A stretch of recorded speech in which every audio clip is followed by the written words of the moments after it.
Sí, sí. Hola, sí, sí. Hey, sí, pruebas, sí. Hola, hola. Sí, pruebas. Pruebas de sonido, sí. Hola, 1, 2. 1, 2, 3. Sí, probando, sí. Hola, hola. Sí, pruebas. 1, 2, 3, 4, 5, 6, 7, 8. Pruebas, ok.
Hola, bon dia.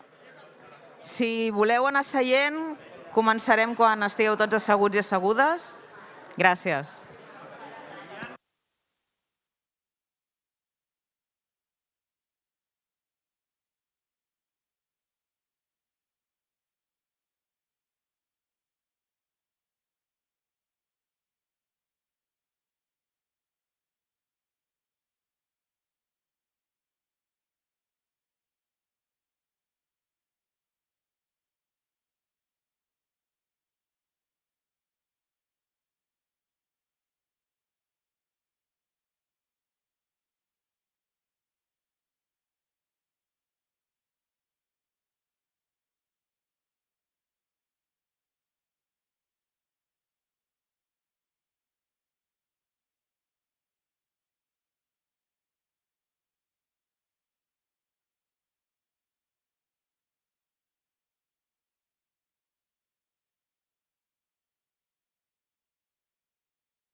Bé, bon dia.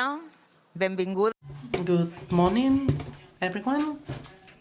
Welcome.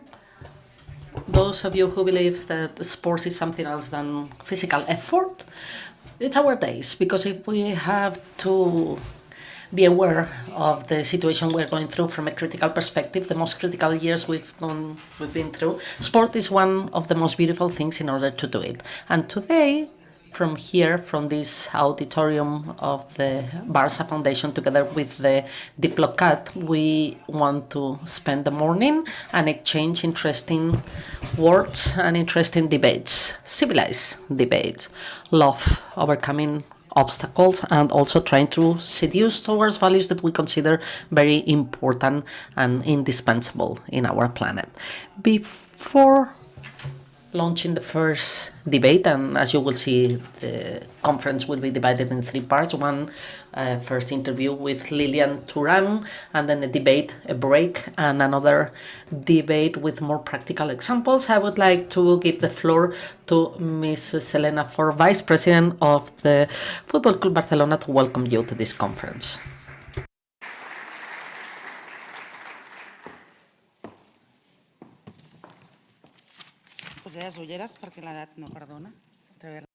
I need my glasses now. I'm gonna remove my mask.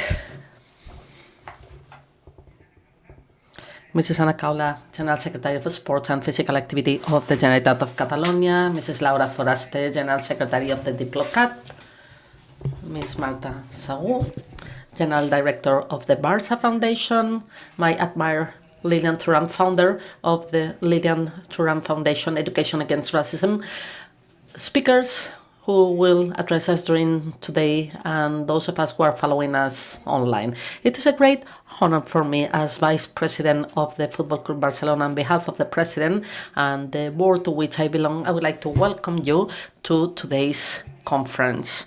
Our Foundation has organized this conference together with the DIPLOCAT, and the name is Sport as a Tool of Social Inclusion. As I was telling Mrs. Foraste a while ago, in an informal way, when we move forward together, we get excellent results, especially if we unite our efforts. And this is a very powerful conference, moving conference, and something that will give us a lot as a conference and as a society and as a group. Today's conference reinforces the motto that we all share: more than a club, something which is more than a sentence and which really defines the Football Club Barcelona. More than a club. We are, and we have been, and we will be, but the club has provided a sentence of content and has given us a total boost to the society. Being more than a club today, 21st century, expresses from a global perspective the commitment of Barça with society beyond its strictly sportive activity. I like to say that we all enjoy football. We really enjoyed last Sunday, last Tuesday also. I think we are very proud.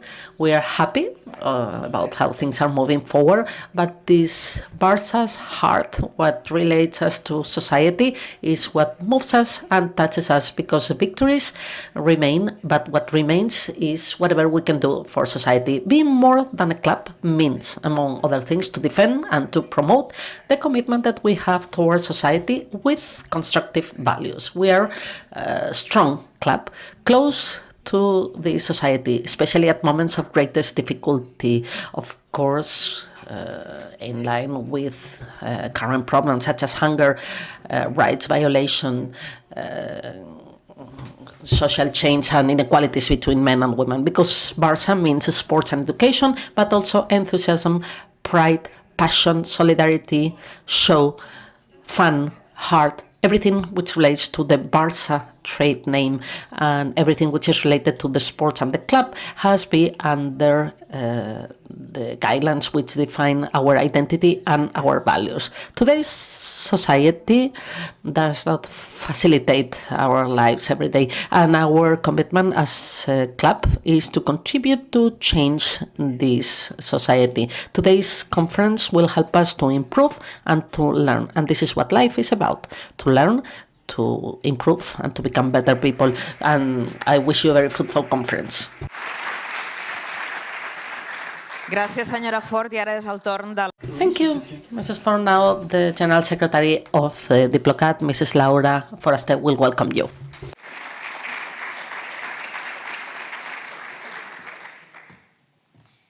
Gràcies, Rita.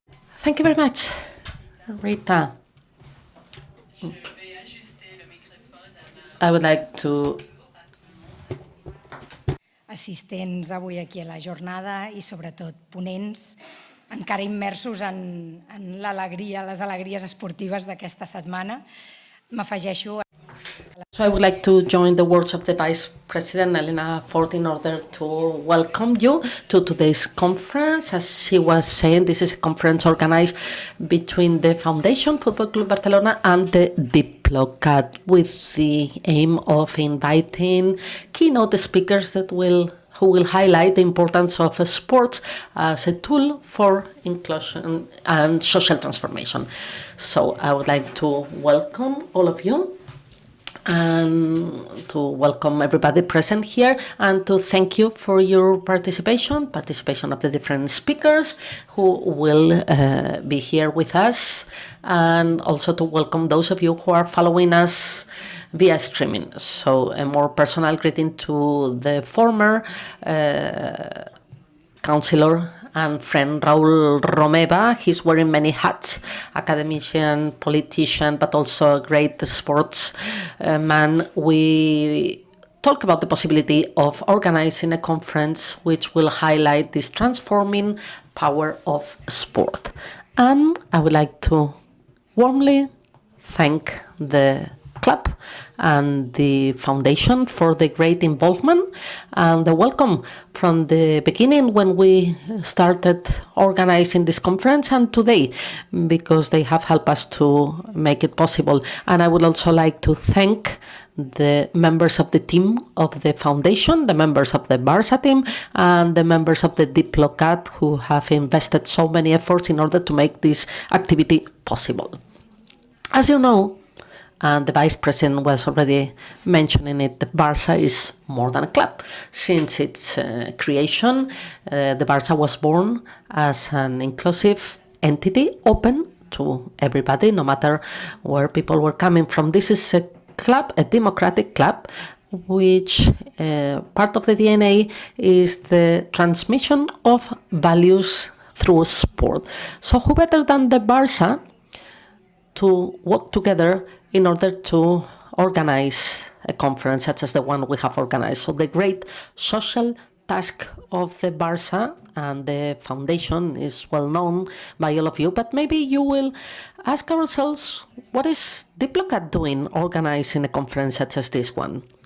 And let me tell you in a nutshell that the response will be found in the motto of the strategic plan we connect, we project, and we empower. As we will do today, we are connecting Catalonia with the rest of the world. What we want is to tend bridges of dialogue, and we want these bridges to last in time, and we want these bridges to be worked by different projects, ideas, and also people. At the same time, we are promoting the training of the different entities, members of the consortium, but also the Catalan civil society in the framework of international relations. DIPLOCAT believes, we believe, and all the associated entities believe that if Catalonia wants to become a first-order international actor, it is of vital importance that institutions and entities of the country can contribute with their perspective in order to build a fairer and more cohesive, more democratic and sustainable society. And this is not something new. DIPLOCAT is consortium that was created in 1982 when it was the pro-Europe Catalan patronate, and they have a wide, plural and social character. Among the different entities belonging to the consortium, we have the main Catalan public institutions, local entities, municipal entities, all the universities of Catalonia, business schools, academic centers, and different entities from the business world, trade unions, social associations, and sports associations, such as the case of Football Club Barcelona. We work together with them, we work for them, we promote the collaboration among the different fields in which we participate, and we do it working together with them, hand in hand, with all of them who want to be present in the international scene. And we do it in order to contribute to the main global social challenges, to find collaboration opportunities among different entities, to promote the exchange of good practices and experiences with other countries or regions of the world, and in order to project our country forward by promoting the main assets and values of Catalonia in the world. And we do it organizing different activities, promoting this projection from a municipal perspective, academic perspective, scientific, economic, cultural, social, or sportive perspective.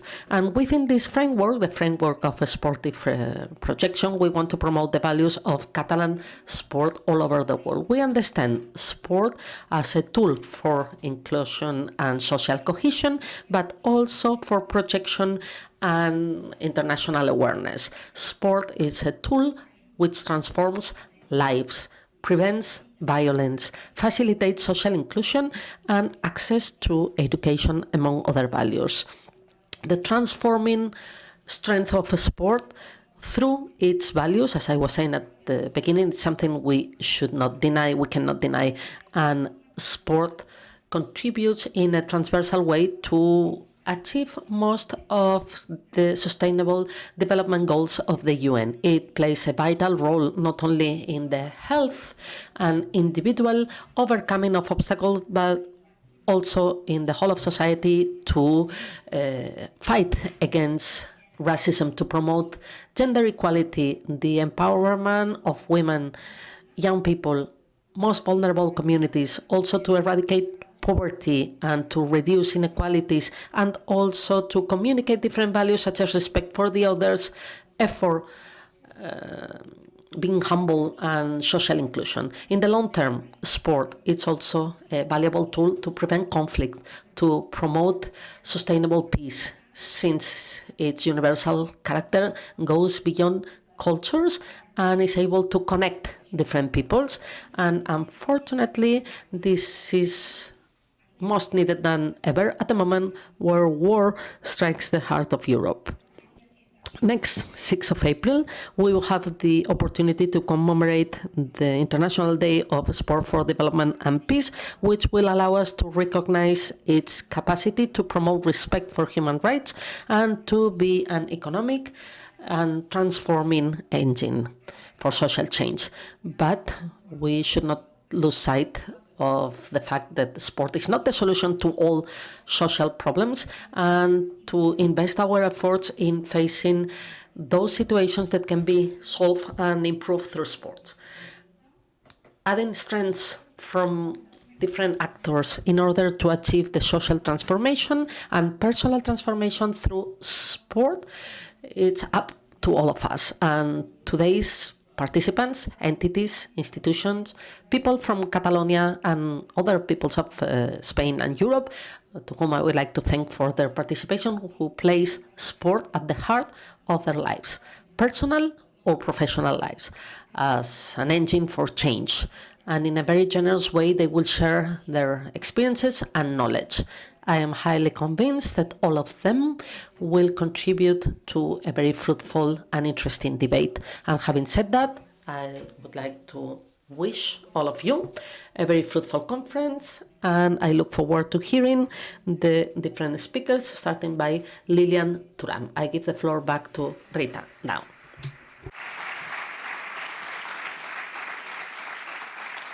Moltes gràcies, senyora Foraster. Lilian. Thank you very much. And now we invite Mr. Thuram to take the floor. Would you like to take a seat? Okay, thank you.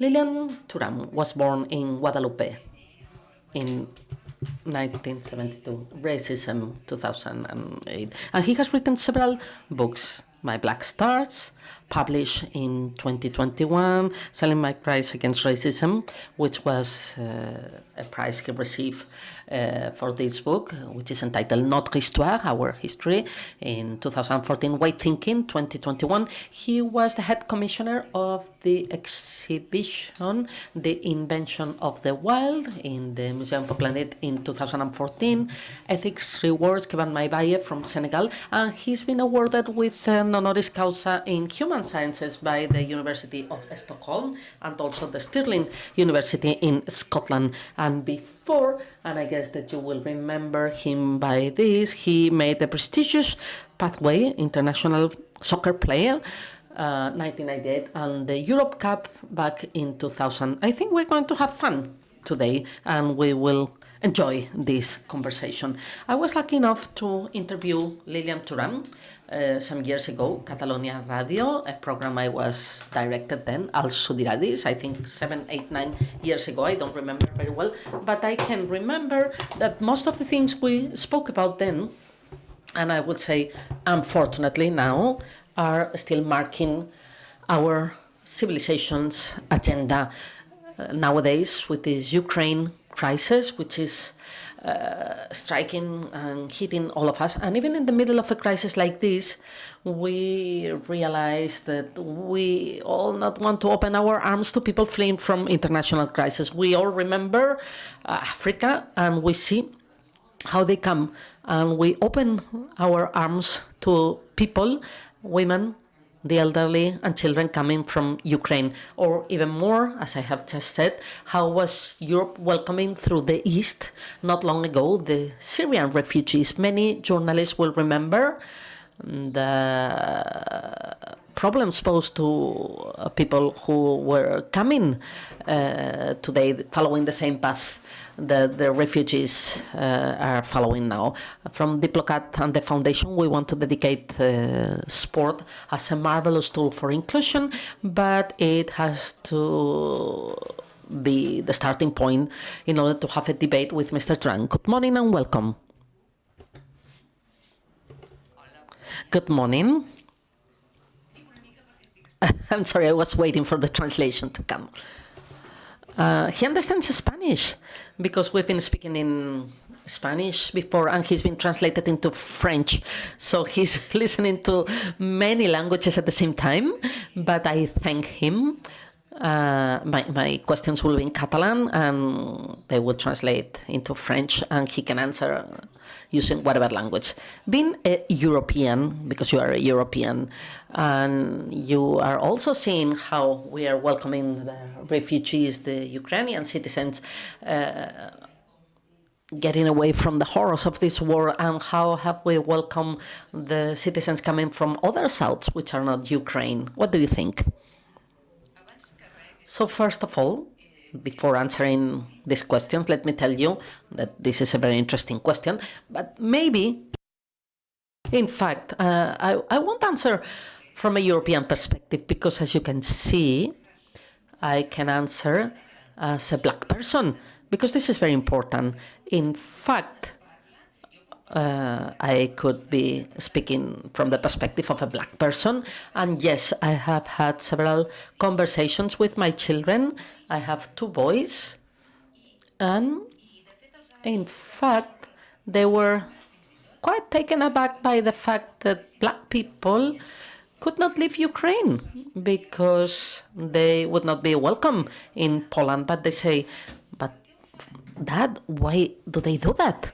And I would say this is a cultural issue, but we have to understand that we are part of a society, and societies that have been built for generations on the foundation of hate towards black people, and many people have difficulties accepting this. And I'm 50 years old. I work in racism issues. I've been doing that for a long time, and this is throwing light on the violence against black people.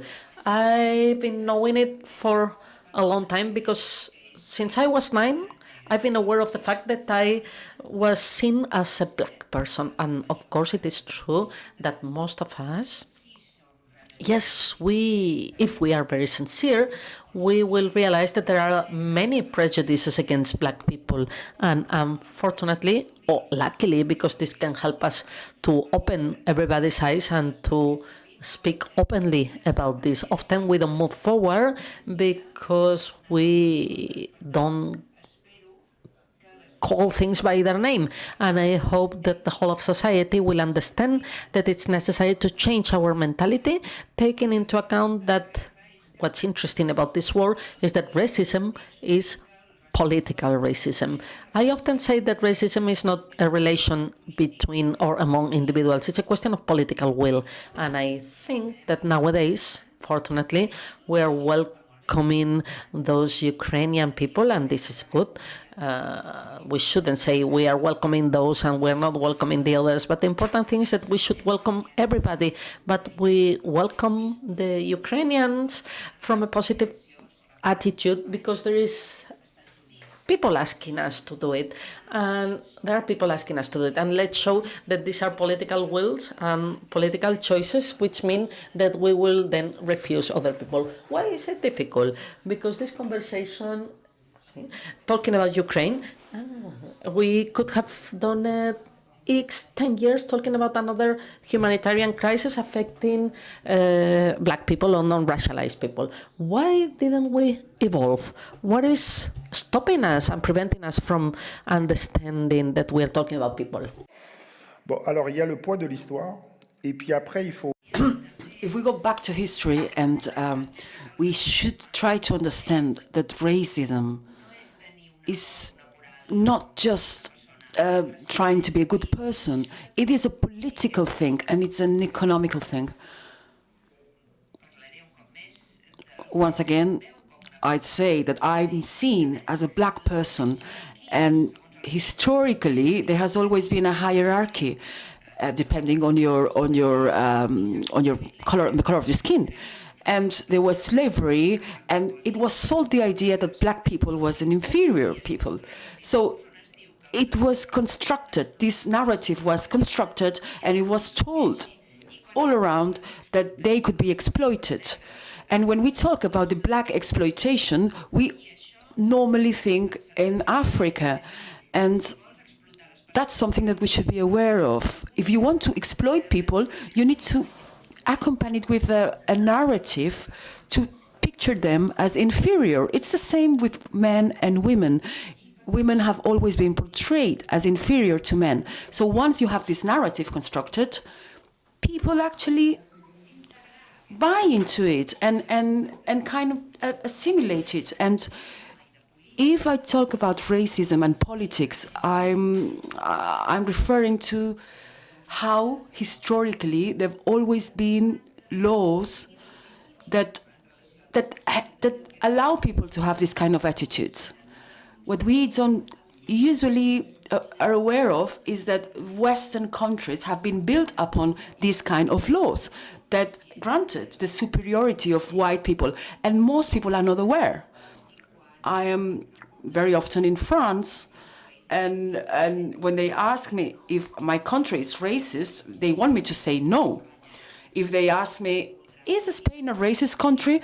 Everybody wants to hear that, no, it's not. But in France, of course, we had racist laws for over 200 years.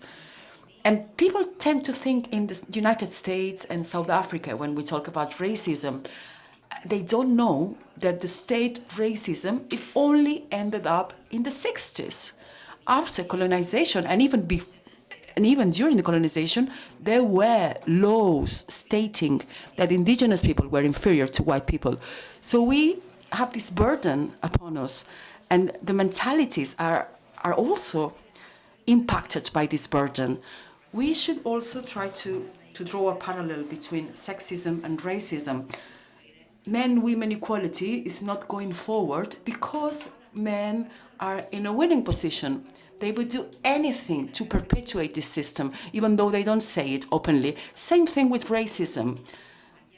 When some people are being discriminated against because of the color of the skin, this happens because some people have advantages on that situation, and they would like to continue like that, and they would want to say, well, that's not my fault. They would like to remain neutral. This is why violence is perpetuating, and this is why there should be non-racist policies to end with this situation. We need sports clubs like the Barça to move forward in this debate, in this discussion. And as we get smarter, we should know that if we want to overcome racism and sexism, we need to have equality policies. So it's a political change. So this is why you have your foundation, right? And so it is a black man who is a sportsman as well and decides to create this foundation. Why is that? Well, I decided to create this foundation when I was still playing in Barça. I was still a football player in Barça. And I was used to talk about these issues with children. And Joan Capmany, Mr. Joan Capmany, one evening approached me and told me, when you're older, what are you going to do? Because it was the end of my sports career. And for him to play football, it was something of, children. So I said, I want to change the world when I'm older. And he asked me, and how are you going to do this? And I said, I would like to explain people that racism is not a natural attitude. Homophobia is not a natural attitude in people. This is just habits that are passed down generation after generation, and that they should be questioned. This is why I started with this idea of creating a foundation. And interestingly enough, I started talking with the players, and I started creating videos and training courses. And the president, Joan Laporta, became aware of that. And he called me to his office and said to me, how could I help you? And so someone said it here, Barça is more than a club. And this is true. It's something in the DNA of the club. They want to try to contribute to change mentalities. From your experience, could you tell us about success stories or personal satisfactions that you've gotten from your foundation? Do you think that the foundation has been able to change some of the attitudes? First, I'd like to say that since 2008, what we try to show is that we talk about racism, sexism, homophobia, religious prejudices. We need to link all of these things. Normally, we think that those are completely different things. But But it's not like that. There is this political will behind it. Individualism, it's also a political attitude. And we are living in societies that are constantly sending messages to us. The government that is governing us, it's a capitalist government, so it promotes consumption, it promotes becoming richer, it becomes the natural exploitation, but that's not being said. But that's the reality. We were talking about climate change, right? Just a while ago. This is also linked to an economic system. Slavery was linked to an economic system. But economic systems never explain the violent side. You just hear the good things about political systems. This is what I say, that we must be very careful with racism. Yes, it is linked to an economic and social system. Same thing with slavery. Slavery was never portrayed as something racist. Apartheid was also, would never say that they were a racist system. So now, when I have the opportunity to speak, and I say that there are racist elements in our society, they're not happy.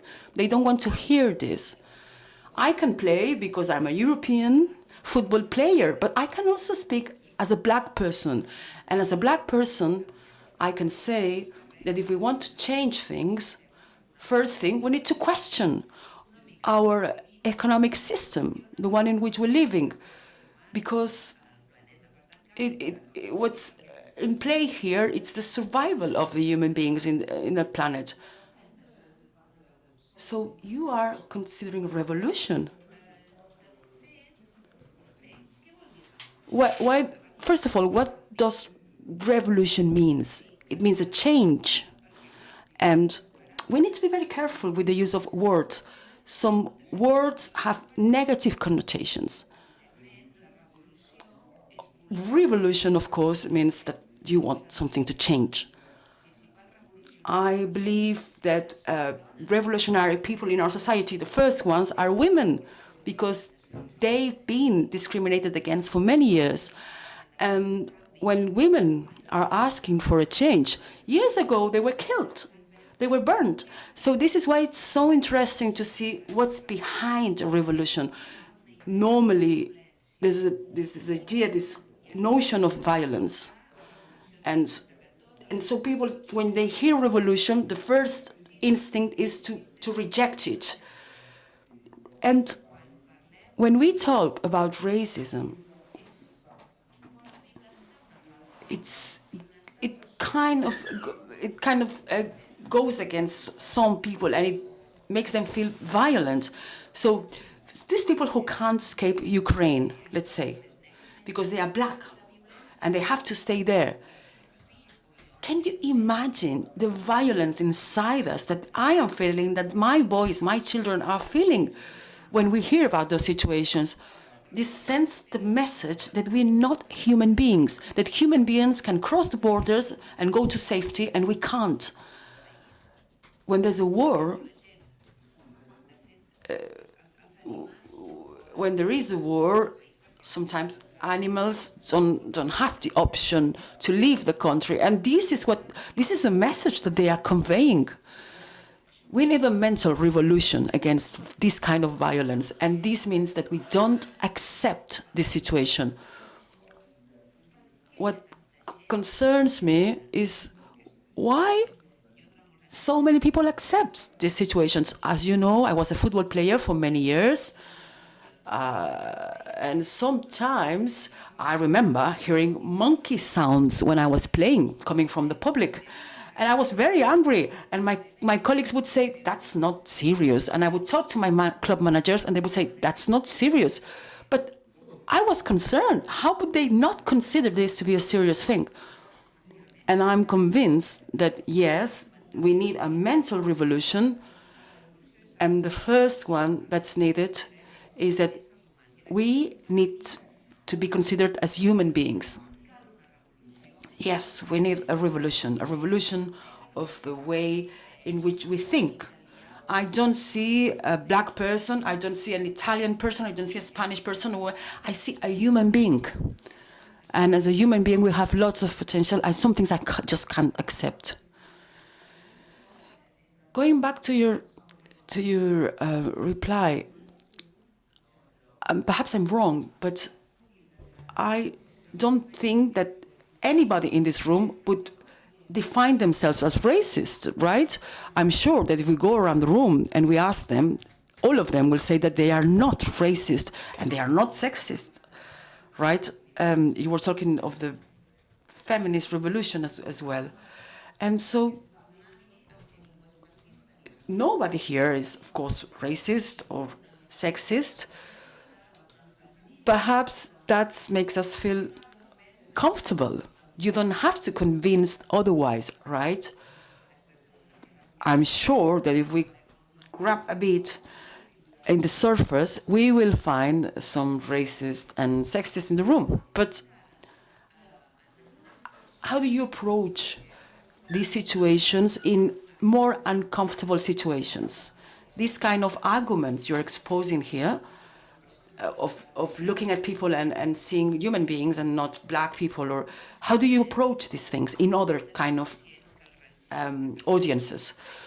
We need to be aware that racism and sexism is a cultural event, and there's something that we can't escape. I am a man, and when I try to analyze the ways I speak, I sometimes myself, I can have sexist attitudes, and we must be aware of that. It's not enough by just saying I'm not a racist person. It doesn't help. That doesn't help with the revolution. I believe that that's the first thing that we should consider. What's very interesting about racism is that, and I'm speaking as a black person now, and you are a white person, but who in this room knows the whole story about these identities? I am not actually really black in my skin, and you're not completely white. So every time we're using these identities, we are going back in history, and the fact that we say white, that's a way of thinking, and you are speaking as a white person. And what's interesting to see is that white persons are not usually aware of their identity as white. If you talk to someone and say, you're white, they sometimes take offense, and they feel like they are being attacked. And in my book, I write that someone told me, well, you're a black person and I'm a normal person.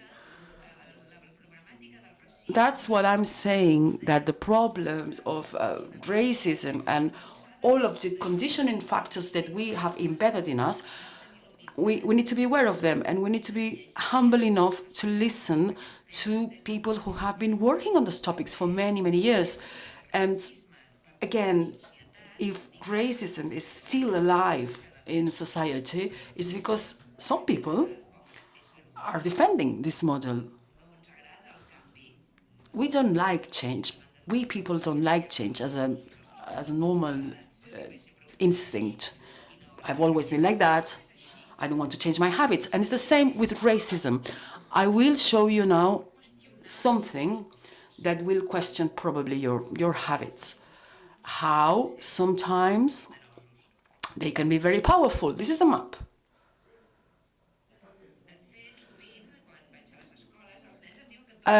When I go to schools and show the tab this way, they tell me that, but this is upside down. And I tell them, but the world is like a ball. Ball can't be upside down. And normally people don't know that in the maps that we see in Europe, Europe is enlarged. It's not the real scale. Africa always appears smaller in a way in which Russia seems bigger than Africa. And that's not how it is. So there are lots of things integrated in our society that have become habits, and we don't question them. And this is why I was telling that it's good for people to think differently, to make them think differently. And we don't like to question things that go against our beliefs. That's one example. Another example is this notion of the new world. But the world's not new. They were already there. People were already there before we arrived. Would you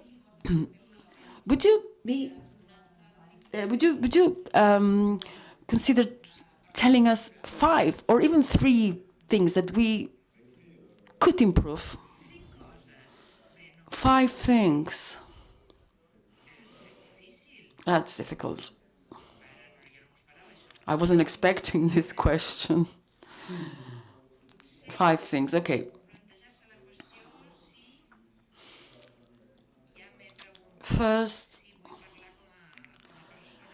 do I want to speak as a white person, as a man, as someone from my social class? That's interesting to think about, to reflect upon. So, where am I coming from? Have I tried to be in the shoes of other people? Let's say someone disabled, or when my boys were little, we would take the metro, and I would often ask them, if we were in a wheelchair, do you think that we would be able to do this same commute? And we couldn't. And so it's good to put yourself in the shoes of others. It makes you more sensitive. And I think that's enough. 5 is a lot. Let's just start with this one.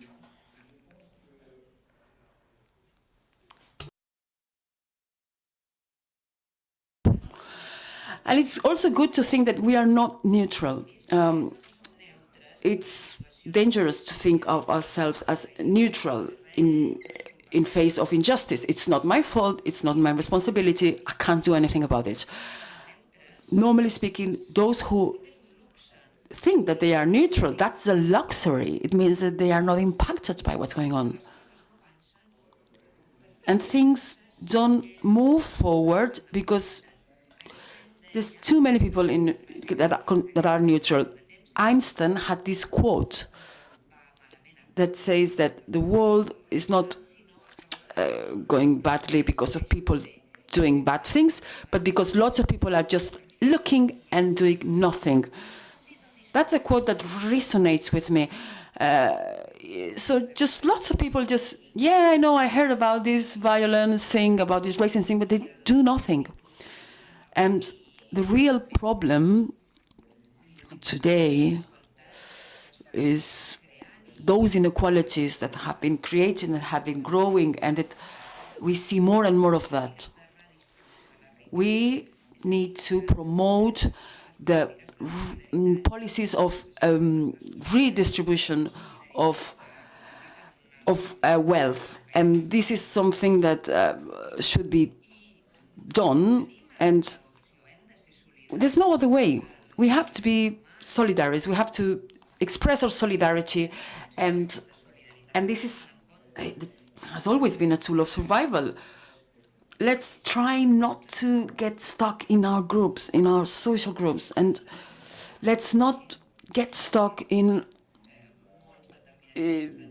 certain worlds. I'm French, and now in my country there are going to be some elections held, and it's concerning to see how the political discussion is reconstructing these notions of we in France,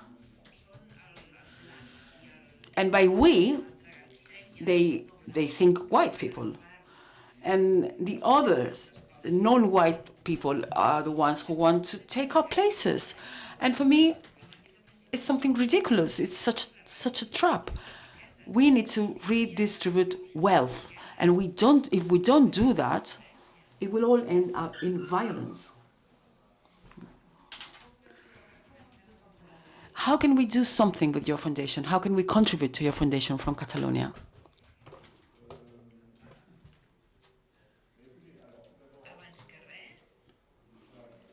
well, there's Barça, the Barça Football Club. They are helping me a lot, and if I'm today here is because they've invited me. The fact that they have this interest in my foundation, and you can go to my website and you will find different ways of contributing with my foundation so that we can spread this message and make people think. I believe in the power of self-reflection, and I often tell my kids, because I'm old now, and I tell them I'm old, but I have this impression that the world in which they are living doesn't help with reflection. It's very superficial, it's a very narcissist environment. Maybe you don't know, I tell my kids, maybe you don't know what happened to Narcissus, but he ends up being drowned. I wouldn't like you to end up drowned. And it's good to reflect. And trying to go back to this discussion, and just to tell you that this will be streamed today, and your children can listen to it when they finish school this afternoon. Thank you, Lilian, for being here. Thank you for coming here for a while and share this story with you. Thank you.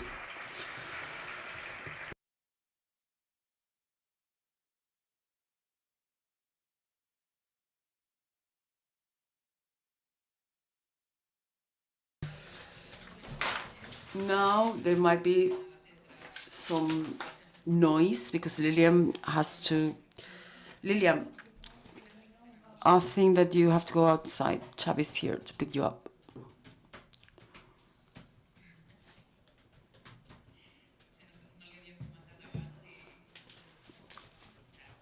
It will just be a minute.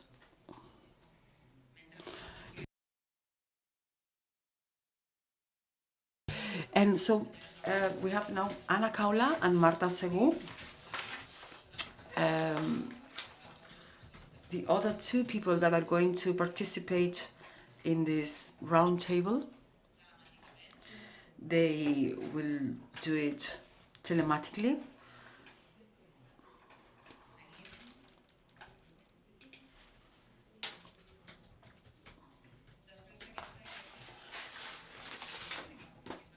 After this very, very interesting conversation with Lilian Duran, an activist and president of his foundation, we would like now to know the values of several organisms and foundations, national and international, that they work in inclusion matters. This is a round table that will last for almost an hour. We will have with us Philip Muller, which is the head of the sports department and human science from UNESCO. We will also have with us Floor van Hat, who is head of the unit of sport of the European Commission. She will join us also online, and we will talk with her about different sports programs in Europe. We also have Ana Caula, Secretary General of Sport in the regional government of Catalonia, and we would ask her what are the inclusion policies here. And then we also have Marta Segu, who is the General Director of the Foundation Barça. So, do we have Muller? Yeah, Philip Muller, Mr. Muller-Weert? Yeah.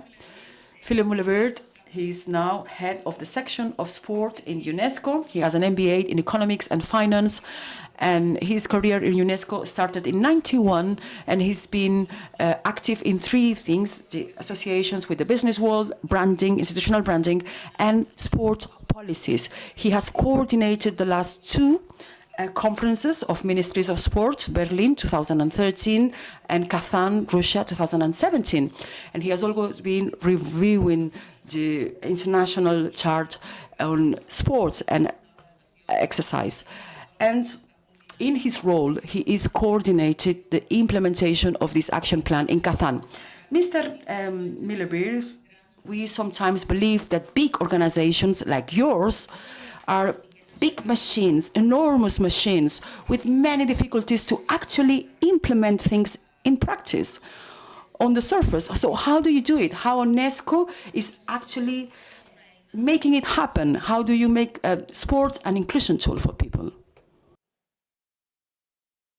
Thank you. First of all, good morning to everyone in the room. Too bad I can't be with you today. I hope you hear me all well. Thanks, first of all, for having UNESCO in this important meeting. We're very happy to join the excellent panelists and to be with the audience today. Your question assumes two things. Number one, we're big and giants. Let's be relative, right? I think FC Barcelona is big and a giant in many ways as well. But of course, we are a big organization, but within UNESCO, sport is a small team. Let's be realistic, right? We have a very small team. UNESCO deals, as you know, with education, science, and culture, and sport is located in the social and human sciences sector. I agree with your statement that we are not the organization that will deliver impact on the ground. This is done by teachers, by coaches, by educators, by club officials, by sport for development organizations. Those people deliver impact on the ground. Our role is to help these people producing their impact. And we do this in a number of ways. I think it was very impressive to hear Lilian Thuram talking about legislation, right, about laws. So the normative aspect of sport for development is very important. To give you an example, how do we ensure that member states have legislation on racism in sport, on safeguarding in sport? Right, and I can tell you most of the countries of the world don't have laws about protecting young people from sexual and other forms of abuse. So we need to work on this environment for those who produce the impact. And we hear very often from NGOs doing excellent work on the ground. We don't have an environment in which we can actually produce more impact, scale up what we are doing. And our role is to help these NGOs, help non-governmental actors, sports organizations, sports for development organizations, to produce the impact on the ground that changes the lives of people and improves our societies. So our role as an intergovernmental organization is to provide and foster such a favorable environment. Number one, as I mentioned, through legislation, through laws that set the legal standards for sport for development to operate in a safe environment that respects human rights, that is inclusive, and that has also incentives in terms of tax facilitations, etc. The second layer is policies. We need policy making to support. We need NGOs and those who produce the impact. So this is not just sport ministers, it's ministries of education, ministries of health, ministries of social affairs, ministries of gender equality, ministries of youth have to support these actors on the ground to produce the outcomes, the impact in terms of promoting inclusive societies, gender equality, health, and educational outcomes of sport. The third layer is capacity building. So we can promote tools that help these actors on the ground to produce the impact. We have very practical guidelines, for example, for young people to promote quality physical education in schools. And very often we know that young people must be driving this change process through sport that we want to support in our societies. So capacity building is very concrete guidance for NGOs to implement their work better and at a higher scale. And finally, and not least, sport is still a marginal agenda amongst those who have the power to support sport interventions with financial and other means. It is marginal within UNESCO, it is marginal with all the governments of the world. It's still, unfortunately, a rather nice to have agenda than a systematic component of public policies and of funding. And so we need to raise awareness amongst those who have the power to invest in sport for development, be they public investors or private investors. We have to help to bring together the different partners to make the case, the business case of sport for development. I would summarize, this is our role. Our role to those who implement on the ground is a supportive role and a role of helping them to scale up what they're doing. una mica ho ha dibuixat. So you have already explained it because you've said this is a small team within the greatness of UNESCO, and you have spoken about NGOs and also policies of happiness. But you're present everywhere, and your policies are strategic ones, as you have just said. But can they be equally implemented everywhere? Do we have to make some surgical actions depending on the place where you're implementing these policies? The answer is yes to both. We, I think, have a great chance to bring together different stakeholders from the world of practitioners, as I just mentioned, policymakers, sports organizations, scientists, human rights organizations, sport for development organizations, to create what we call common standards, quality standards. Jointly, we create through UNESCO, through this worldwide audience, a consensus on how sport should be organized. What are the smartest investment in sports? We have launched at the last General Conference of UNESCO with all the 193 member states in November last year, a major initiative called Fit for Life. And what we do there is to provide this consensus, namely in terms of data, of measuring the impact of sport-based interventions, because without that data, we will not get more funds and resources to scale up all the good things that are done by the partners on the ground. So this is common standards. When we come to measuring impact, there's no reason why FC Barcelona or a government or an intergovernmental organization such as should have different measurement methodologies. We work, for example, with the European Union, who have excellent measurement methodologies, right, in the field of gender equality in sport and other fields. And it's very important that we agree globally on how we measure the impact and build the business case. But each country and each local context requires specific solutions according to the needs that are the priorities on the ground, which may be gender equality, which may be youth employment, which may be youth at risk, which may be health related, which may be education related. So we have to adjust the global standards, the global tools we develop by consensus internationally to these local needs. And this is where the local players need to come in the design of solutions to address the very specific problems on the ground. So the answer is yes, we need both. We need, on the one hand, build common capacity, common standards to address problems and to find solutions that we all can implement collectively, internationally, both on the local and international levels. And second, yes, we are very specific to adjust these international capacities and tools and standards to the local needs and capacities. Expliqui'ns perquè tots ho puguem entendre. So in order for us to understand, can you tell us what does it mean from a UNESCO perspective, these sports policies? Is sport understood as a transforming cultural tool? Is it realistic to think that organisms such as the one that you represent can be a platform to coordinate, and maybe this is the vocation of UNESCO also, in a strategic way, the task carried out by so many organizations that on the field in an individual way carry out this? Is there a space for everybody? Well, a space physically for everybody is difficult, and it is indeed a challenge to bring an increasing number of stakeholders who want to work with us.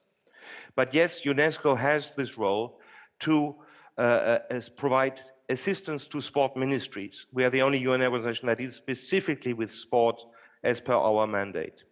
And so I give you an example. We know that early positive experiences with sport are very critical for lifelong participation in sport. Young people right now all over the world are rather discouraged from taking part in sport than encouraged. Why? Because most of the education, physical education systems in the world favor competition. And they filter at very young ages the talents that are most likely to perform very well. And they leave aside and neglect the 90% of young people who just take part in sport for fun and are not necessarily aiming to achieve high performance results. So this must change, because we know that lifelong participation in sport has tremendous benefits in terms of health, well-being of young people, social inclusion, participation in societies, skills development, values such as citizenship. So if you want these values and these skills and these assets to be transferred to young people and young people to improve their lives thanks to sport, we need to start at very early ages. Now, this must happen in schools. For example, schools are first critical experience of young people with sport. Who else than UNESCO, through our education ministries, through our policies in education, such as curricula, through our global survey that we undertook, so we have the data last year about this current situation of physical education. Who else than a global organization dealing with the policymakers can bring together the different stakeholders?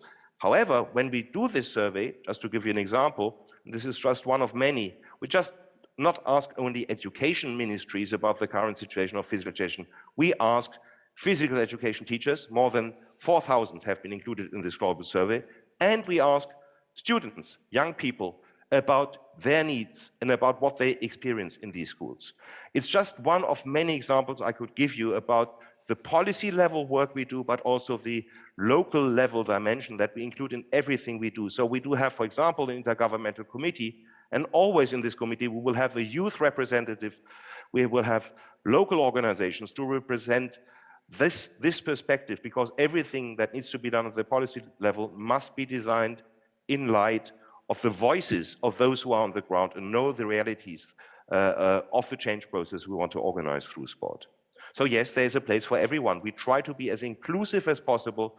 And of course, this includes also persons with disabilities and other marginalized groups of populations that need to be around the table, not just as beneficiaries, but as co-designers of solutions that we want to foster in the world of sport for development. Intentar encabir explicacions sobre quines són les polítiques. Speaking about these policies of UNESCO, the European Union, the Football Club Barcelona try to incorporate examples and success cases will not be easy because we have a limited time to speak about all this. So I really thank you for your explanation, your participation. Please stay tuned, because at the end of this roundtable, if we have 5 minutes, we will try to give the floor to the auditorium in case there are any questions for you. Thank you very much. And please stay. El torn de saludar And now we would like to greet Flor van Hout, who worked for the European Commission for more than 25 years. She's the head of she's now the head of sport at the European Commission. She was working in youth, research, entrepreneurship and maritime affairs, and she studied law in the Netherlands and Belgium, and she worked as a consultant of European affairs. Mrs. Van Hout, good morning and welcome. Good morning to all of you, and thank you for inviting me to your conference on a very important topic. I'm very happy to be here. Gràcies. Hem escoltat les dificultats i Thank you very much. We have listened about difficulties and problems for UNESCO because they are a huge organization and they try to contribute to inclusion. The European Commission has the same handicaps and strengths, because we should also speak about the strengths to contribute to policies like this. The fact that Europe is a uniform territory, although doesn't look like this sometimes, does it facilitate the different policies of inclusion through sport from a European perspective? Of course, the starting point will be different to work on and focused on one continent, which is Europe and the European Union. And already the word says it, we are part of a union, and meaning that we share certain values and that we have common values. And these are also embedded in our legislation. I mean, the European treaties and the charters for fundamental rights make very explicit and clear that values of equality between women and men, that discrimination is not acceptable, that We are built on solidarity. These are all embedded in our legislative framework. And of course, this creates a very firm common understanding of the importance of those values. And of course, that is important. And we already heard Mr. Muller from UNESCO emphasize the importance of such normative legislative framework. And in Europe, indeed, the fact that this is there is certainly very important. And not only that, these values are also carried forward and made more concrete in European Union policies and strategies.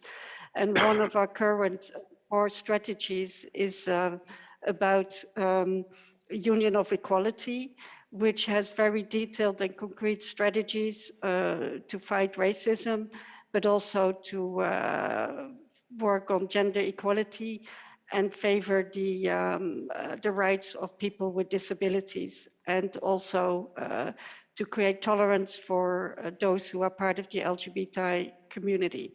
So these strategies give very concrete actions and support and line out what we intend to do. And in all of them, sport is a core issue. So sport is seen as a very important element in that and recognized as a vehicle which can contribute to reaching those objectives. Because of course, sport is something that we all love and we share, and has a very common language that cuts across cultures and differences relatively easily. What is furthermore important is to make things visible. I mean, I've also listened to the very impressive speech of Mr. Thuram, and he also mentioned the hidden patterns that are present in society that make that sometimes inequalities are created without necessarily people realizing this, and these stereotypes are then confirmed. So making things visible to statistics and evidence is also part. And of course, in Europe, because we have a common work framework, collecting those data is possible. And making things visible helps a lot in also making the problems visible. And once they are there, it's also easier to work on them. But the work is not easy. It's a long-term effort. You cannot just say, let's stop this unwanted behaviors, but it doesn't work like this, unfortunately. But what we do is we provide funding. I mean, there is funding in many actually EU programs that is looking at equality, but also in sport, our sport actions, which are part of the beautiful Erasmus Plus program, dedicate specific attention to anti-discrimination, tolerance, and bringing solidarity across different communities. And social inclusion simply is one of the core priorities that cuts across the whole program. And then finally, what we also do is try to promote and help those who give the good example to tell their stories, to give them a platform so that they can also inspire positive change and see, you know, the good things that can come from individual or actions from small organizations or clubs. So we have an award to be inclusive that is handed out every year. This year's finalists are already known, and on the 4th of May, we will hand out and announce the winners in a dedicated ceremony. We also work with ambassadors during the Week of Sport, who can also show and go around Europe to show what positive change can bring to our communities and bring peace, which we all know in these days is so important. Thank you. He vist entre l'auditori. Among the auditorium, people will ask questions related maybe to the relationship between the European Union and other territories in the world. But since we are in the north and we are speaking about Europe, but we are also speaking about the different difficulties of people who are at risk of exclusion in this supposed north. We were listening to Lilian Thuram speaking about racism with an economic basis. And for sure, sexism, classism, and poverty is not something which belongs to a physical north or south. It's not something territorial, but belongs to north and south within our societies. I don't know how, from the European Commission and from Europe, could we work in order for these inequalities, which should not be part of the territories where we live. How can you work from this perspective, from the European Union perspective? Well, Mr. Thuram, of course, explained the issue in a very eloquent and intelligent manner, and I can only subscribe to what he said. And unfortunately, even in the North, as you say, in the European Union, where we share those values which are embedded in the heart of our European cooperation and in our societies, inequality is still an issue. And it goes with ups and downs. I mean, we have, this is part of what the European Union is about as a post-war peace project, very much focusing on equality. And even after all those years of cooperation, we still say that this is part of our core EU strategies, and we have to have dedicated strategies on these different forms of inequality, be it against minorities or people of different race or color, or women or disabled people. Why does this still exist? We can unfortunately also see this is something that goes with ups and downs. And I think what we try to do in the European Union is simply do not give up, keep insisting that this is important, and also show the benefits of when there is equality, that we all collectively perform better. I mean, there is, every time there is research, it confirms that diverse organizations do better. It confirms that if people are excluded, they may also feel excluded from society and start to have a resentment against it. So we need to keep on pushing forward and stick to our beliefs in equality, and keep on pushing these efforts. And also making sure that everybody is included in those discussions, not to create polarized silos of women being together and feeling frustrated that they are not included like men, for instance.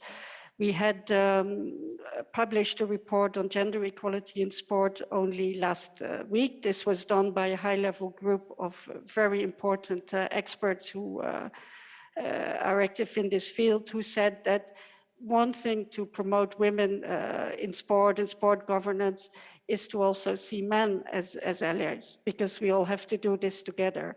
And I only think we only need to keep on putting our data up, keep on supporting our good projects, keep on giving our prizes, and just continue to make sure that let's not give up on this important ambition. That would be my answer. Okay, thank you. Y para acabar... Okay, thank you very much. Could you speak about some specific projects from your perspective where you work dealing with inclusion in sports? Any specific projects? Yes, I mean, what Philip already also said earlier, in the end of the day, we are facilitators. We are not the ones who make the real change on the ground. So an important part of what we do is to support those who actually are active day by day to make change. And the most important is our Erasmus Funding, which is around 50 million a year invested in partnerships on promoting cooperation in Europe in sport. And in a very, very important number of those projects actually deal with social inclusion. I think it's nearly up to half in the past programming period. And when you look at those programs, they are doing different things. But when I was preparing for my participation here, I was also looking what is happening specifically on this topic. And for instance, an important example was a project that was not just looking at making sure that people from different communities can participate in sport, but one project actually observed that minorities, they do tend to participate in sport, but they do not become active in the organization of sport. So there is a certain inequality that only grows in progression when it comes to holding positions of influence and power. So they were very much focusing on engaging minorities in volunteering projects.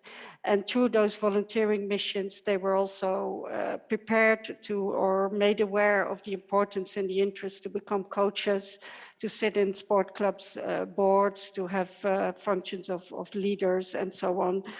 And they created the handbook, so not only the participants in that particular project, but also others have access to those rich experiences.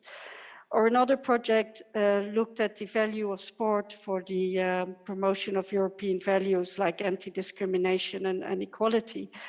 And they teamed up together with schools, with youth workers, so that they could set up joint projects, and the young people who were working with actually heard the same consistent message in different environments where they were acting. And so also together they managed to change, to create a culture.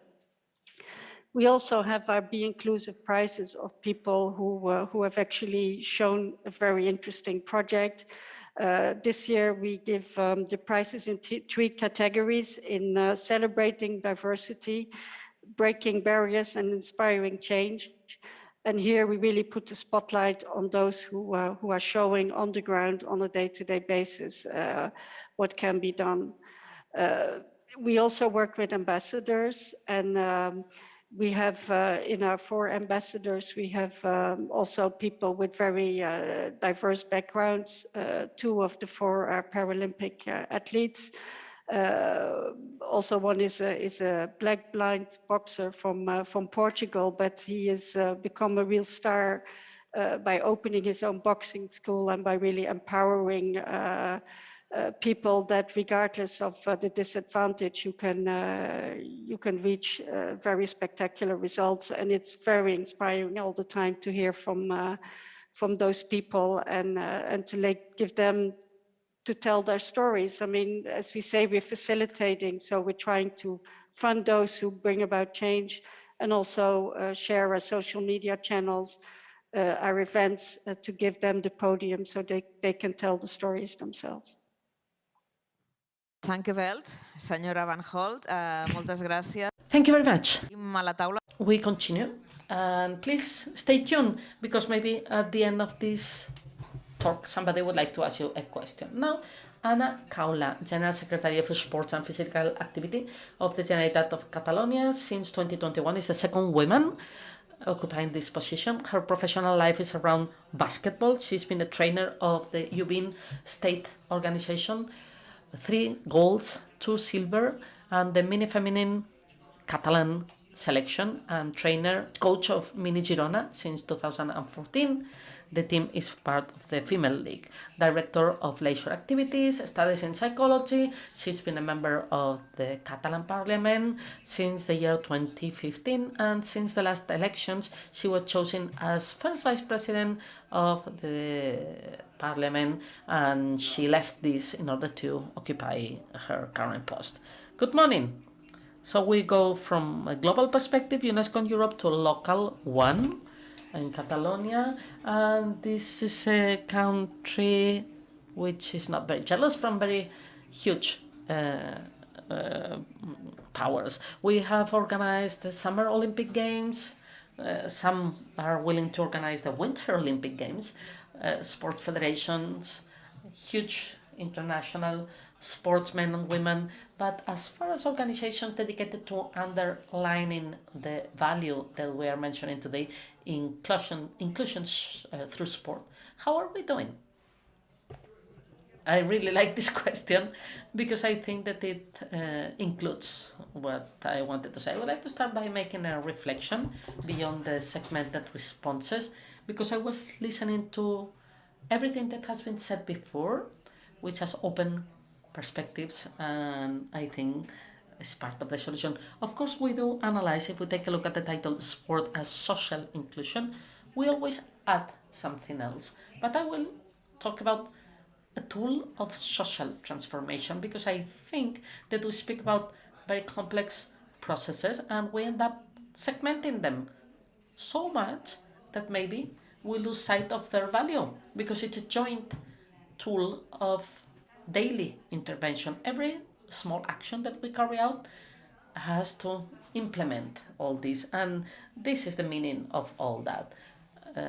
Turan has said, I know what it is to be a black person, and quickly I had the same thought. I know what it is to be a woman in the world of sport, but we have talked about racism, classism, sexism. What happens when all this is in the same person? Handicapped black women. Do we have to work from a microsectorial perspective? No, it's a global perspective. And I think that probably we should go back to this comprehensive perspective, 360 education. And this is what you were mentioning. I like to say that the sport for me is a circular experience.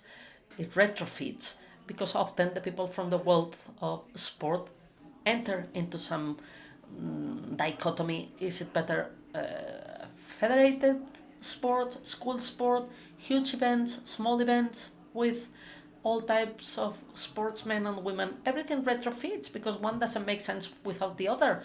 And the good thing about sport is that it's everything. Competition, leisure, health, economic engine.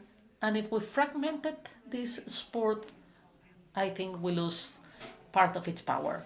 And I agree with what you say. It cannot be segmented. Catalonia is a very rich country, and we have to understand what Catalonia is from a sports perspective in order to understand what are the different policies that we have to develop. I think that Catalonia, it's a free soul, this freedom that we aspire to. We have our own personality in the world of sport, and it is part of our identity. 19,000 sports entities. That's all. If we have reached this position, this motto that we listen to, Catalan sport is present. 19,000 entities building something, contributing, made by federation, school councils, clubs, working in favor of sports from all possible perspectives. Municipalities and policies united together, talking about the sports as a transforming tool and believing in it and acting in specific policies and actions. I think this is what makes us strong. And as you were saying, people who do sports, we have 800,000 approximately. That's young people or adults that regularly do sports. But then if we think about all of the other people that maybe go to a gym or go to a municipal sports club, there's more people there. And if we also think of those people who try to incorporate something of sports, whether it's a race or a walking trip or cycling, this means that we have sports in our DNA. And that's what we have to use as a building block. This determines our way of looking at the world. Sports forms and impacts our personality. Most of what I am comes from the world of sports. You learn how to work in a team, and it's got to do with solidarity, with these sports values. That's what sports is.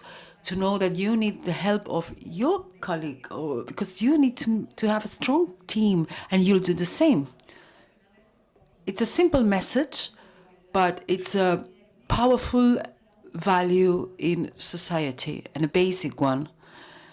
And we have to preserve it, because we will need it in the future. We see in our kids that they are using more and more virtual ways of communication. Sports used to be something very, very present everywhere. And now it also has to be seen as a way of promoting more this face-to-face interaction. And once we were aware of this system, and we look at the processes that we see that come from all parts of society, we need to approach it in every possible way. One of the ways of approaching this is training. Try to train people so that in the future they will work in the sports arena, where it is a sports technician or someone who tries to make it their professional career.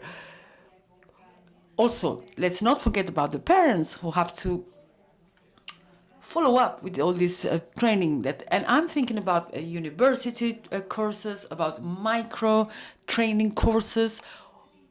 All of these actions have to be focused on sports and have to be aligned.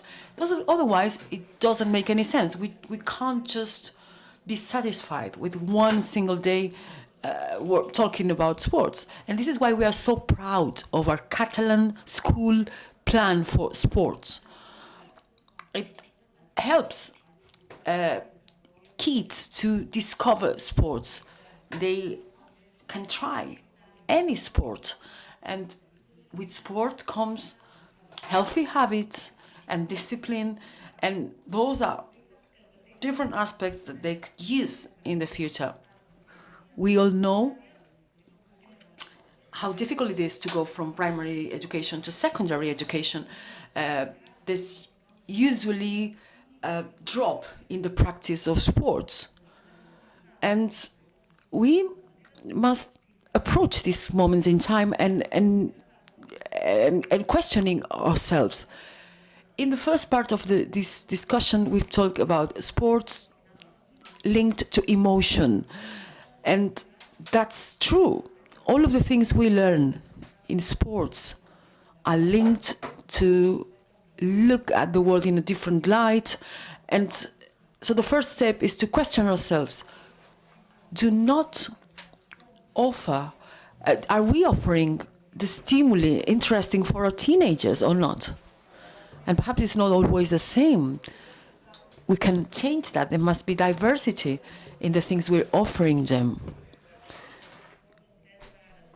We don't want to look at sport as something uniform, as one block thing.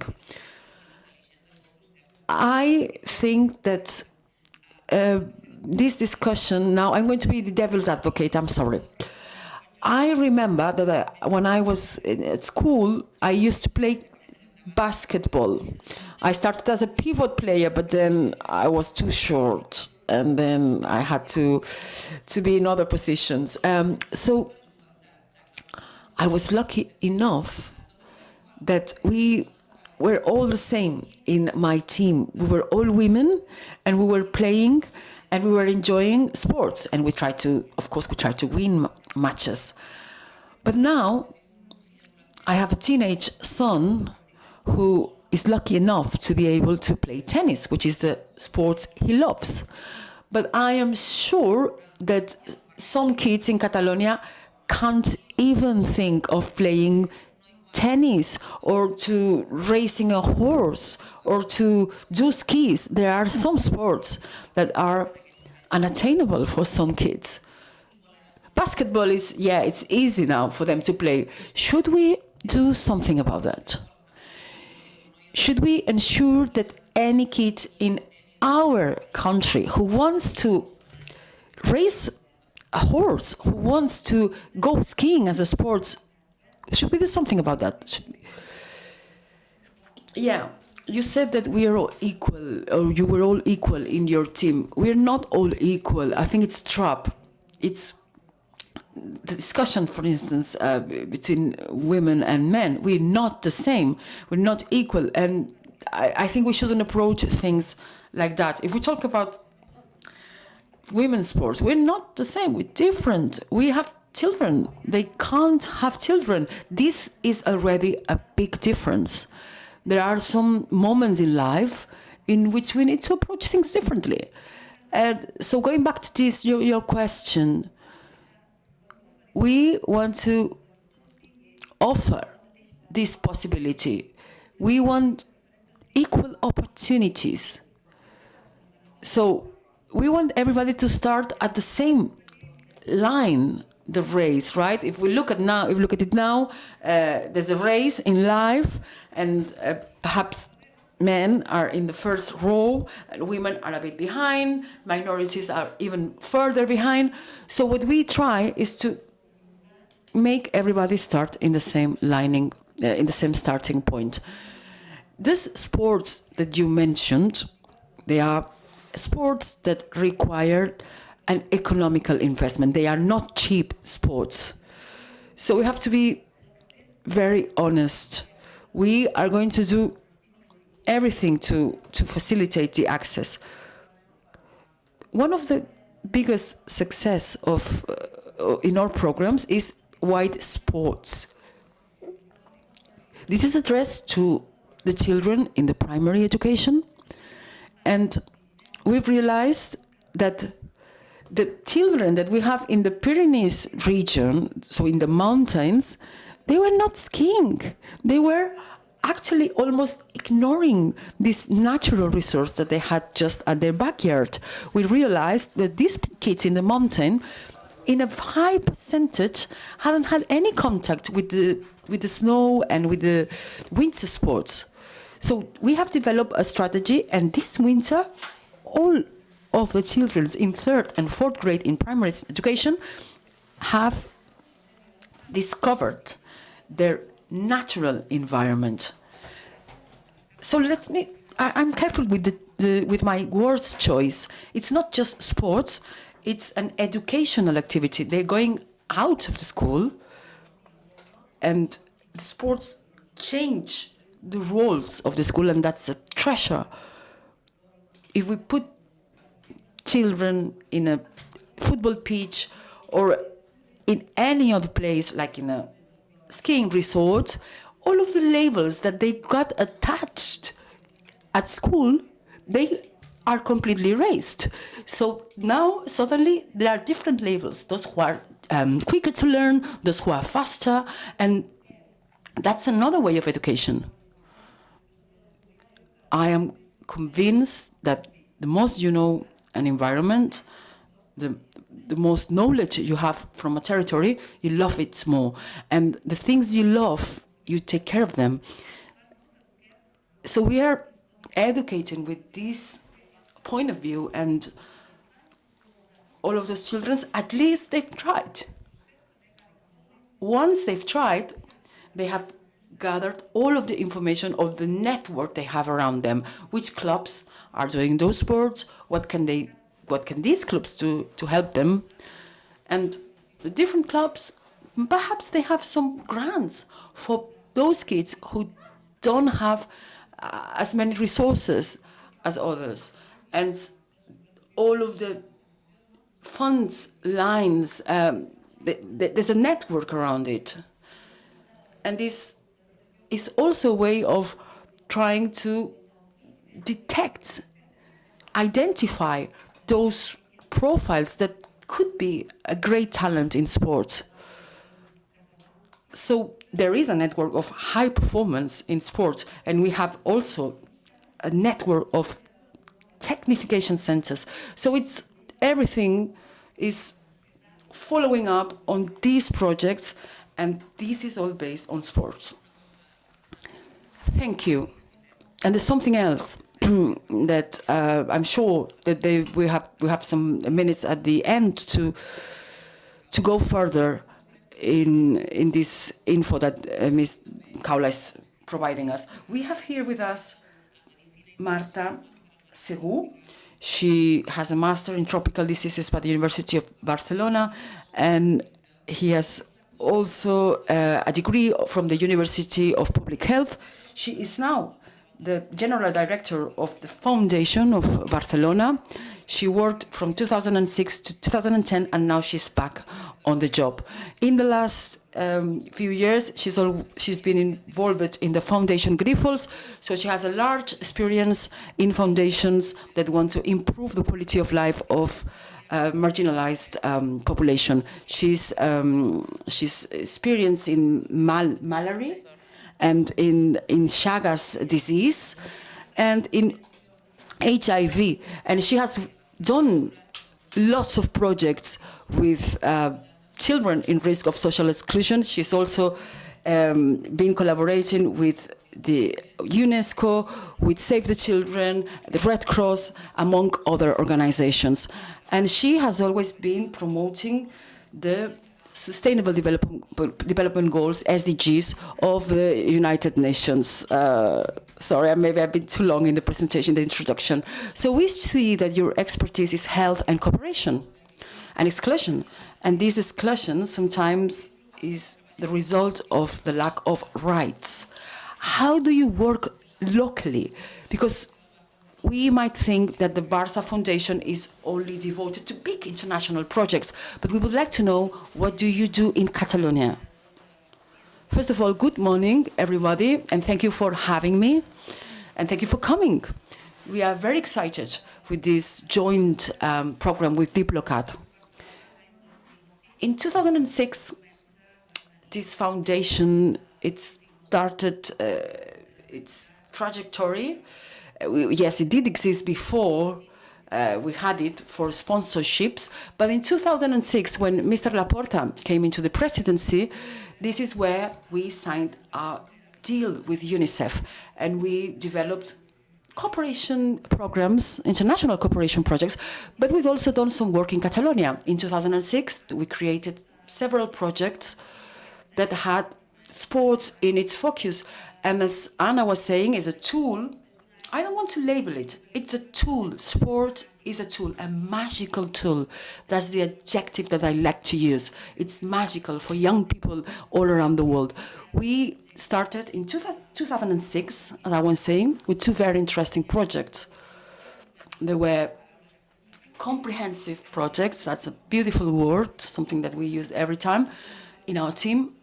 The aim is to transform the lives of marginalized young people, kids. Perhaps they are marginalized because of economical reasons, because they are vulnerable, and maybe they have problems at home. Can be many, many different reasons for this. And we work sports and we see it as a magical tool. And we want to go further. We don't just want to stick to sports. We want to use it as a way of conveying healthy messages.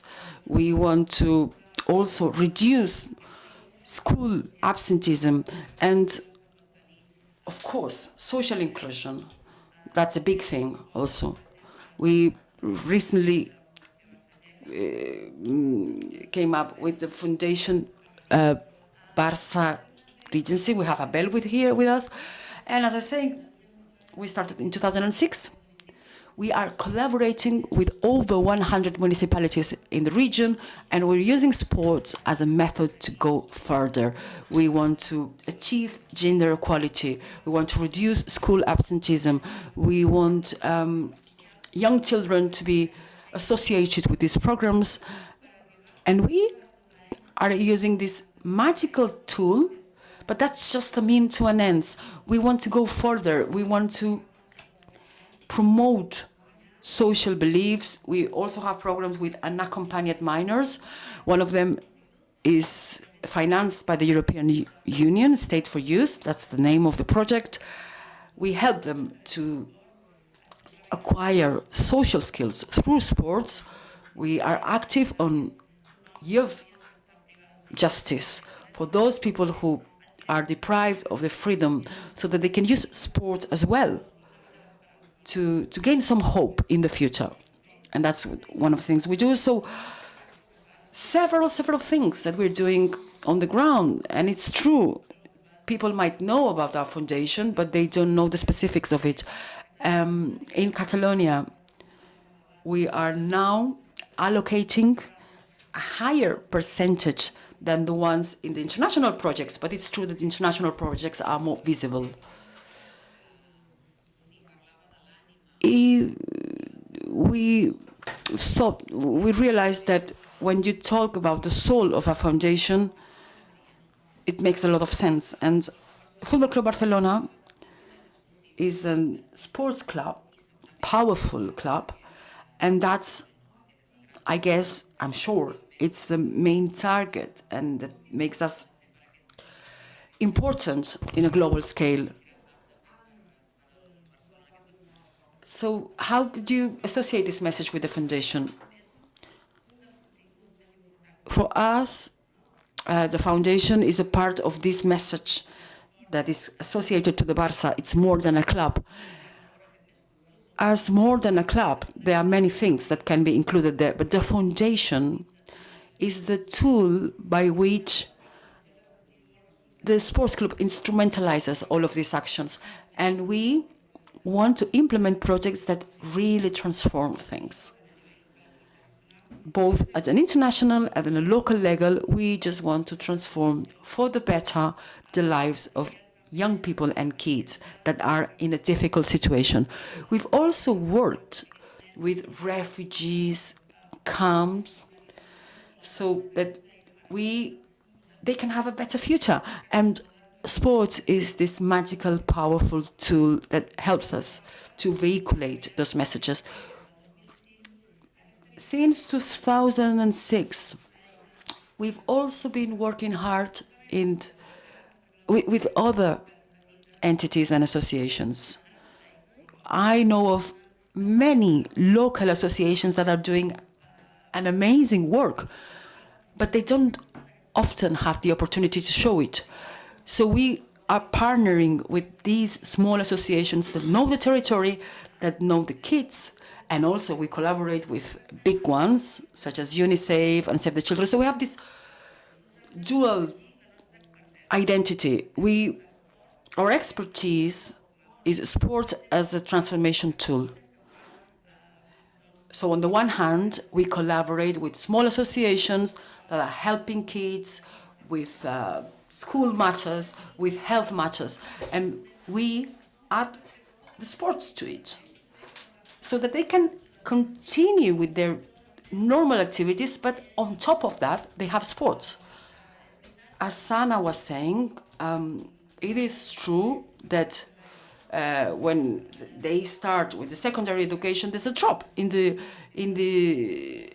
sports activities, and we have collaborated with one foundation, and the figures are astonishing. You really see that in primary, yes, they do a lot of sport, but when they do this transition to the secondary education, the screen time go up an awful lot, especially and the sports go down, especially with girls. This is why we're doing a tremendous work on that. And also with refugee girls, we have a project called Spring, financed by the European Union. And what we do is we try to help these women and girls, refugees that are refugees, so that they can have more social inclusion and gain skills. And those are things that we have to target, especially those girls coming from cultures in which sports are not widely accepted. So we have a huge responsibility, and we have a lot of work to do. And we want to do it. We want to do it in a way that really transforms their lives, the lives of children and girls. And I'm sure that you've been caught in contradictions as well.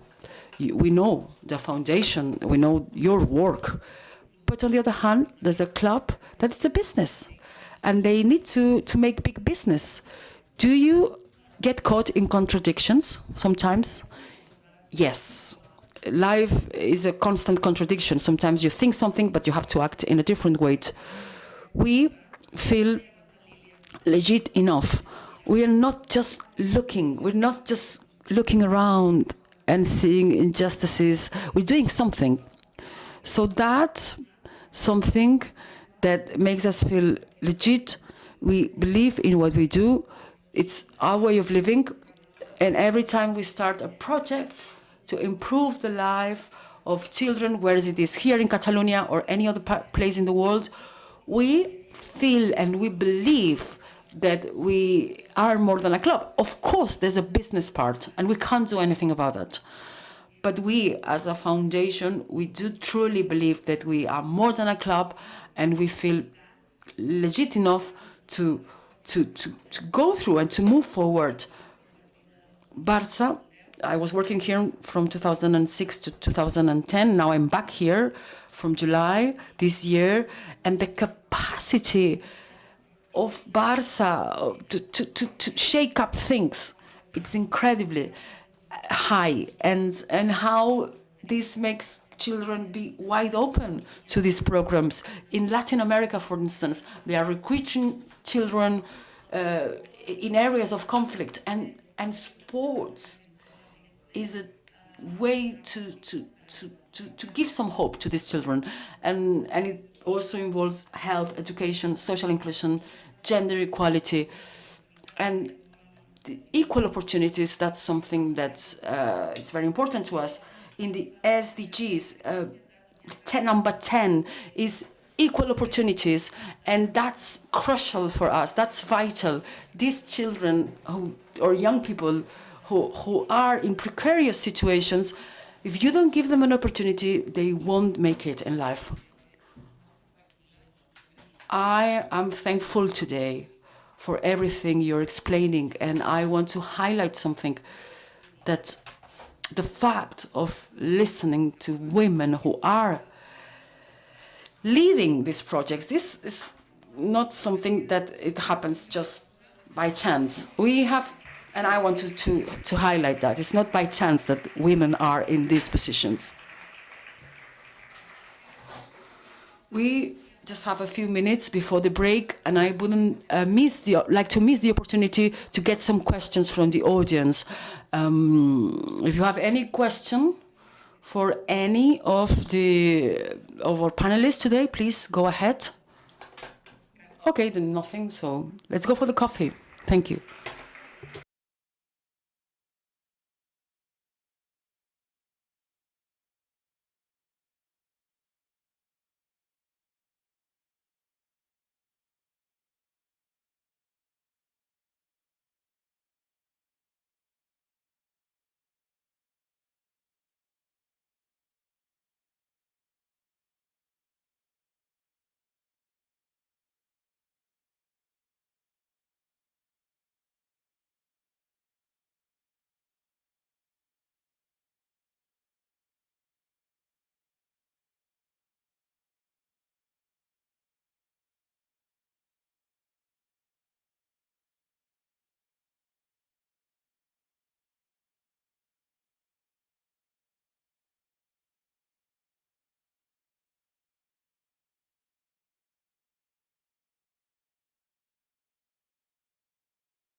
Bon dia. Si voleu anar seient, i poc començaríem aquesta segona taula.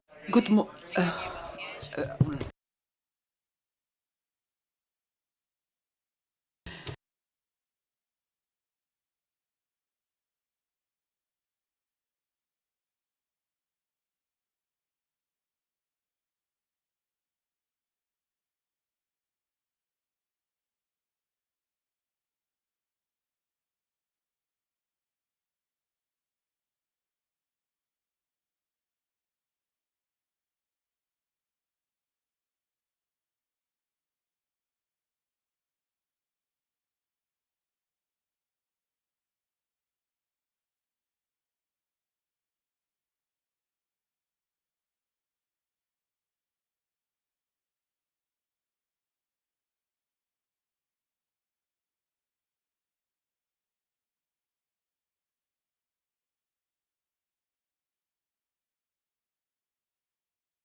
Un segon. Just 1 second. They are putting microphone on the last panelist of the round table.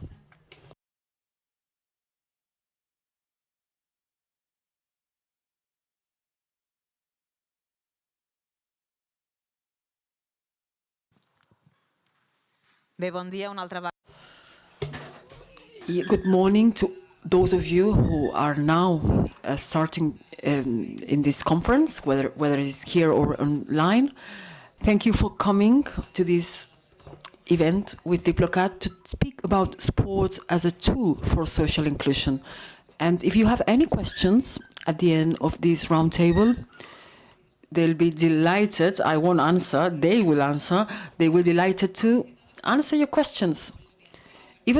Even those of you who are following the event online, you can also pose questions online.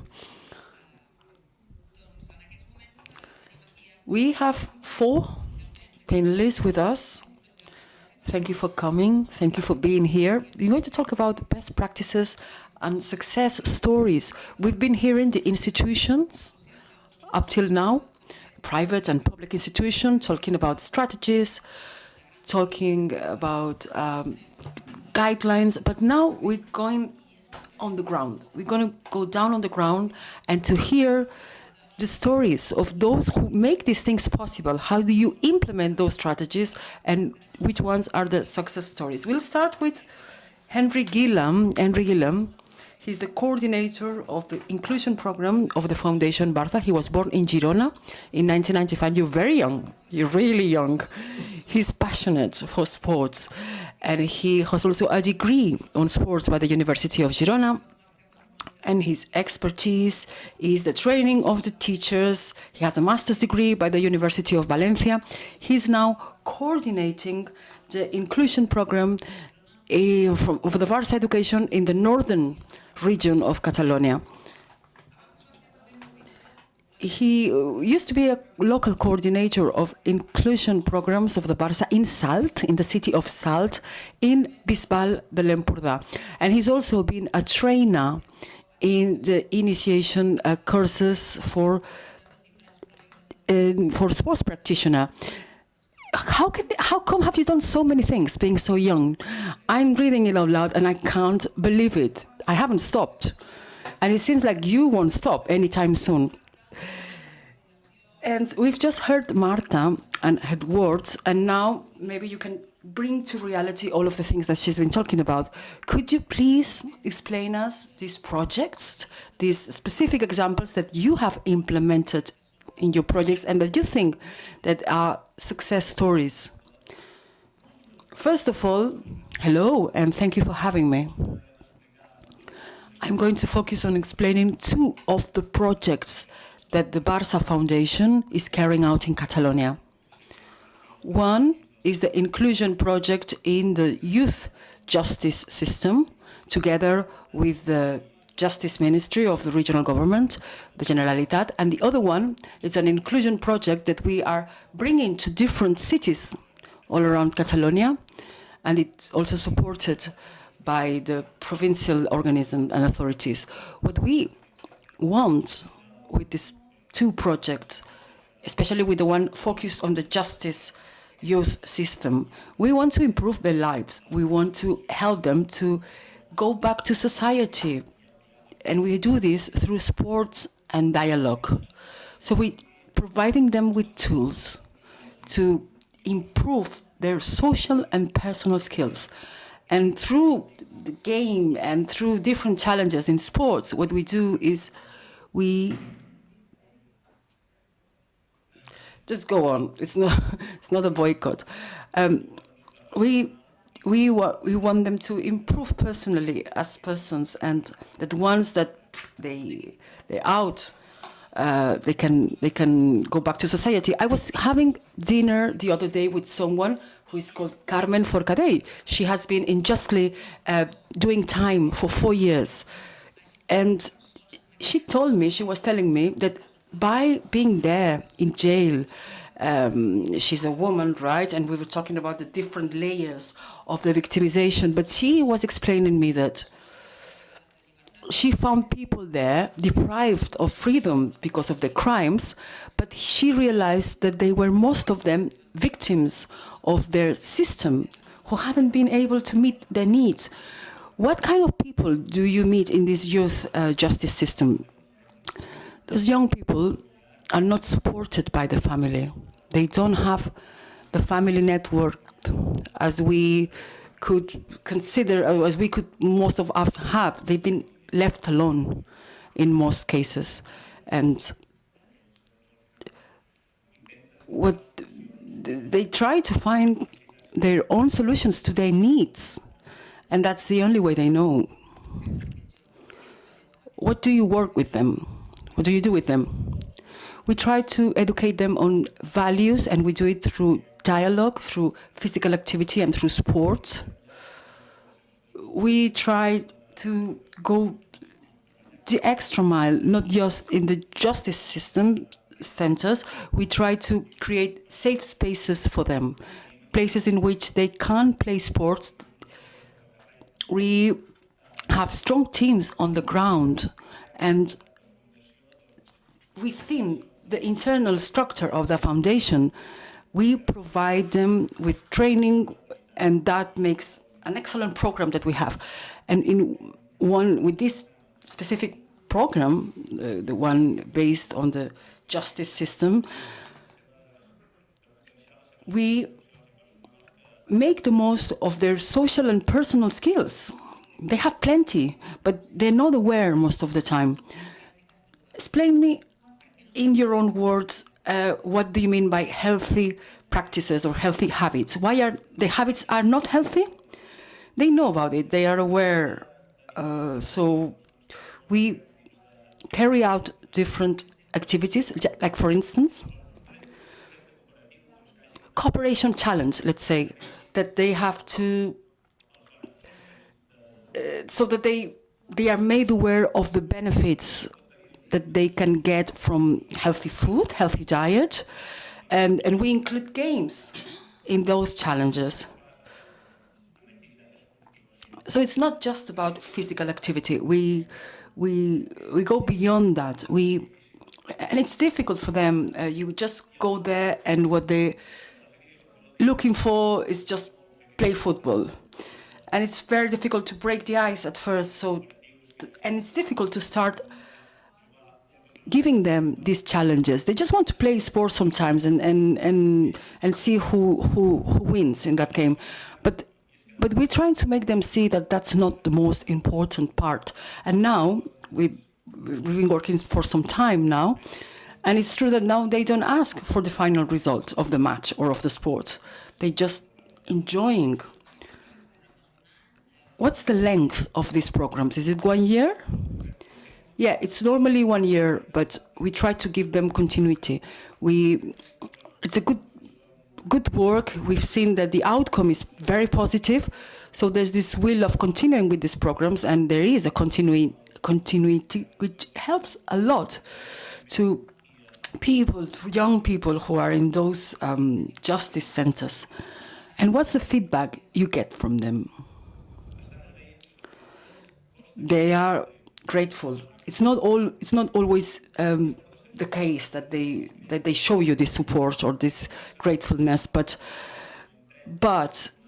what we see is that they are establishing these positive links with their inmates, and when one, is an inmate, it's in one of these centers, many conflicts arise inside the justice centers for young people. And what we try is to reinforce the positive bond among them, and that's something that they acknowledge.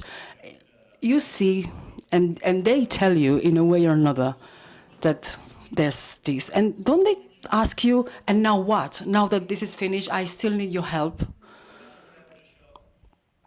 This happens sometimes. Once we go there, we don't have all the hours in the world to work with them. There is a very strong and powerful team, educational team in the center, and they are the tutors of these young inmates, and they are on their case, and there's a planning behind that. In our case, we just there for a few hours. So they have fun with us, they have fun with the activity. But it's true that the ones who are supporting most of the weight are the team inside. As educators, do you make any control of the situation? Do you have to report the outcomes of the project? Do you do a follow-up? Yes, we do. It's a very individualized follow-up. For every action we take, we do a follow-up. We see who is benefiting from these programs. We have a list of them. We have a constant follow-up of how this program impacts the young people, and we coordinate with other institutions such as schools, high schools, and social services and municipalities, because it's very important to have a strong network around the programs so that they can benefit the most. That's vital. We all want the same result. We all want to improve their lives. So we need a solid network. The bigger the network, the better. And the most specialized people are the people inside the network, the better the outcome. When we were starting this discussion, someone told me Henry's a bit anxious, a bit nervous. Someone told me that. But you got some congratulations on your good work. But now that they don't hear it, what could you ask to improve your work?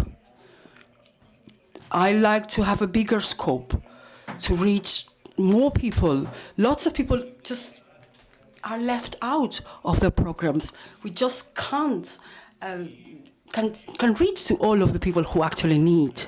That's one of the things that should be improved, so that we could reach out to more and more people. Thank you, Henry.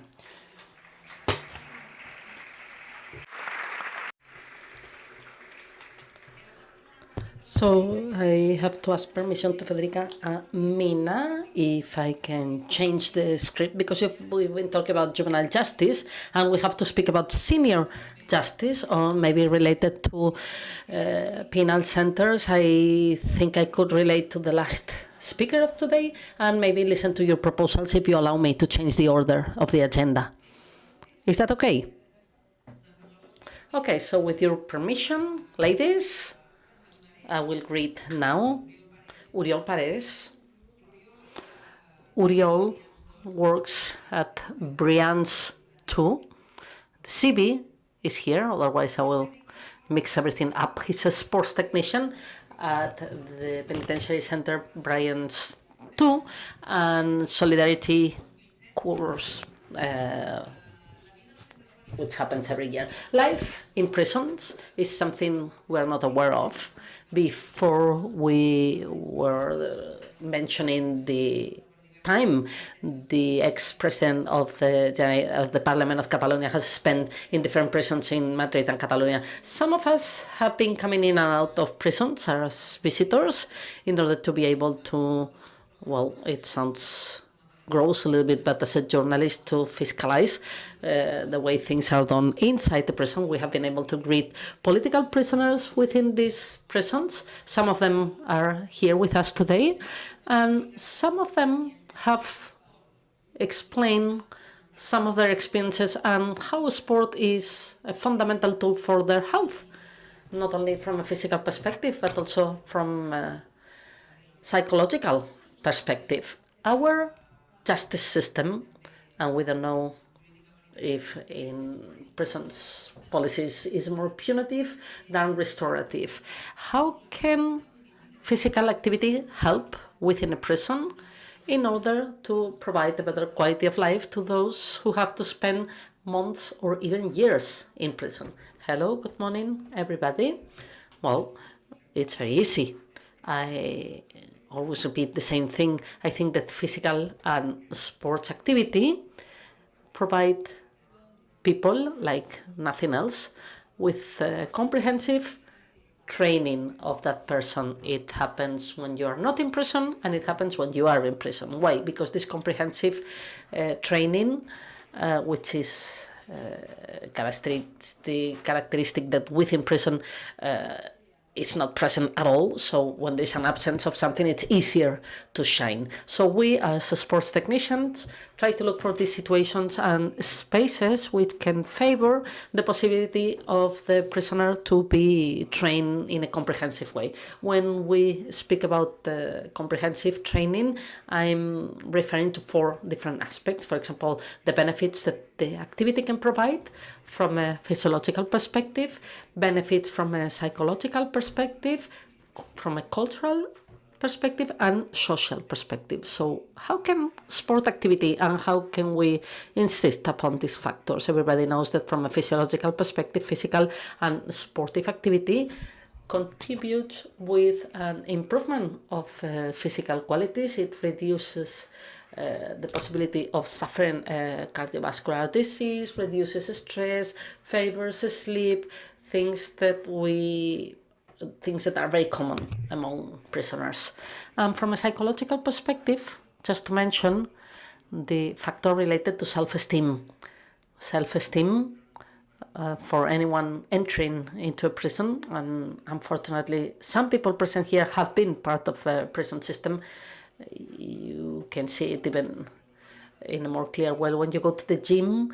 They have a huge self-esteem, and this acts as a shield because these prisoners usually they have very low self-esteem. They won't tell you, but this is the way it is. So just by the fact of helping and contributing for them to have higher self-esteem, it's also very important. From a cultural perspective, within the different values of the prisoners, the cultural contribution is not part of their scale of values, but participating in a physical activity, taking part in a sport where you have to learn some rules and you have to learn some rules of the game, or even motor skill means that you have to be involved and you have to get to know the rest of the teams. And knowledge brings more knowledge, as we all know.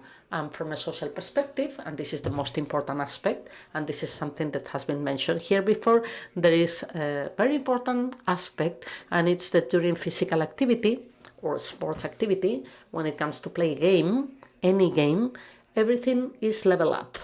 Social and cultural differences, economic gaps, and even gender respect, race respect, religion. And it also means accepting some rules that for most of the prisoners outside the prisoner, they have not been able to accept those rules. So through sports and through physical activity, we'll help them to respect these rules, to be respectful with the facilities and the referee also. It can be me. And what we want to do is to promote these situations and look for situations in which all this can flourish. The more the better. I don't know which sports do you practice in Brian's DOS. You can tell us. And today you wanted to give us a case, a successful study, which is athleticism, running, in order to boost this well-being. When I was preparing my script, in the media, I found the video of a conference provided by you and a colleague of yours, and you can tell us what does it mean, this racing event, and you will say that this is an event to raise funds for a specific cause. One of the things that surprised me most was to listen to different prisoners speaking about self-esteem, and they were saying, I was surprised when someone said, I don't know from which Latin American country he was from, but he said, my mother was very ashamed of me, and when she saw me taking part in the race, she told me that she felt proud of what I have done. And the truth is that this was quite moving. How can sport help from an emotional perspective to those people who are inside prison and who are thinking about what's going to happen when they leave prison? Many of them will not have the opportunities they wish they would have in order to be part of rehabilitation and be part of a life with a self-esteem that allows them to believe in themselves. In fact, most of the prisoners, and this is related to self-esteem, feel that they have failed themselves, they have failed their families and their friends, and they have also disappointed society in general. So the truth is that I always repeat myself, but we should try that everybody has the right to be successful. And of course, some prisoners knew they will end up in prison more than me, but this is not an excuse. I always say the same. Everybody has something to offer. Everybody has the possibility to be successful. I wanted to be a football player when I was little. I wanted to be part of the Barça football team. I'm here, but I'm not part of the Barça. I had to set up my realistic objectives. Same thing with prisoners in order for them to be successful. If they're successful, they will be happy. Your self-esteem is higher, and you see yourself as someone capable to do other things. And this is what we try to do with small projects that become bigger until we create a bigger project. And organizers and myself, we are part of the same project. Tell us about this race. How do you organize it? Because the race is the final result of hard work, which is very important when it comes to organize it. Well, the race was born back in 2017, and it was organized by Maria, who was also a sports technician. She's no longer working with us, but she's still related to the organization of the race. And when we had a group of prisoners with which we had already achieved small objectives, and we realized they were loyal to the physical activity, they were aware of the positive changes created by physical activity, the different values they can communicate, and they felt empowered and happy, and they were talking about what they were doing. They were racing, running, they were part of a marathon all together with prisoners they had never run, not even a kilometer before. So these prisoners, we had already achieved an objective, and we said, let's give them something else. So Maria had this wonderful idea of taking a step forward and use physical activity and sport not as our own benefit, but in order to do something for the others. They're used to receiving help, but they can also provide help. They can also give something back to society. Why don't we organize something else? Because they are very much aware of the social problems, even if there are many people who don't believe so. They do have feelings, and okay, let's do it. And this is where the idea came from. And within this group of prisoners, this is what the Gun Brothers was created, which is the group of professionals and prisoners working together and who wanted to create a race with fundraising aims. And we started to work in 2018 first edition, 2019 second, and last Sunday the third edition. How many participants? Because you're very humble, but if you look at the video that I'm talking about via YouTube, you can see how they prepare everything, and they had even done some merchandising, promotional videos with the same prisoners, etc.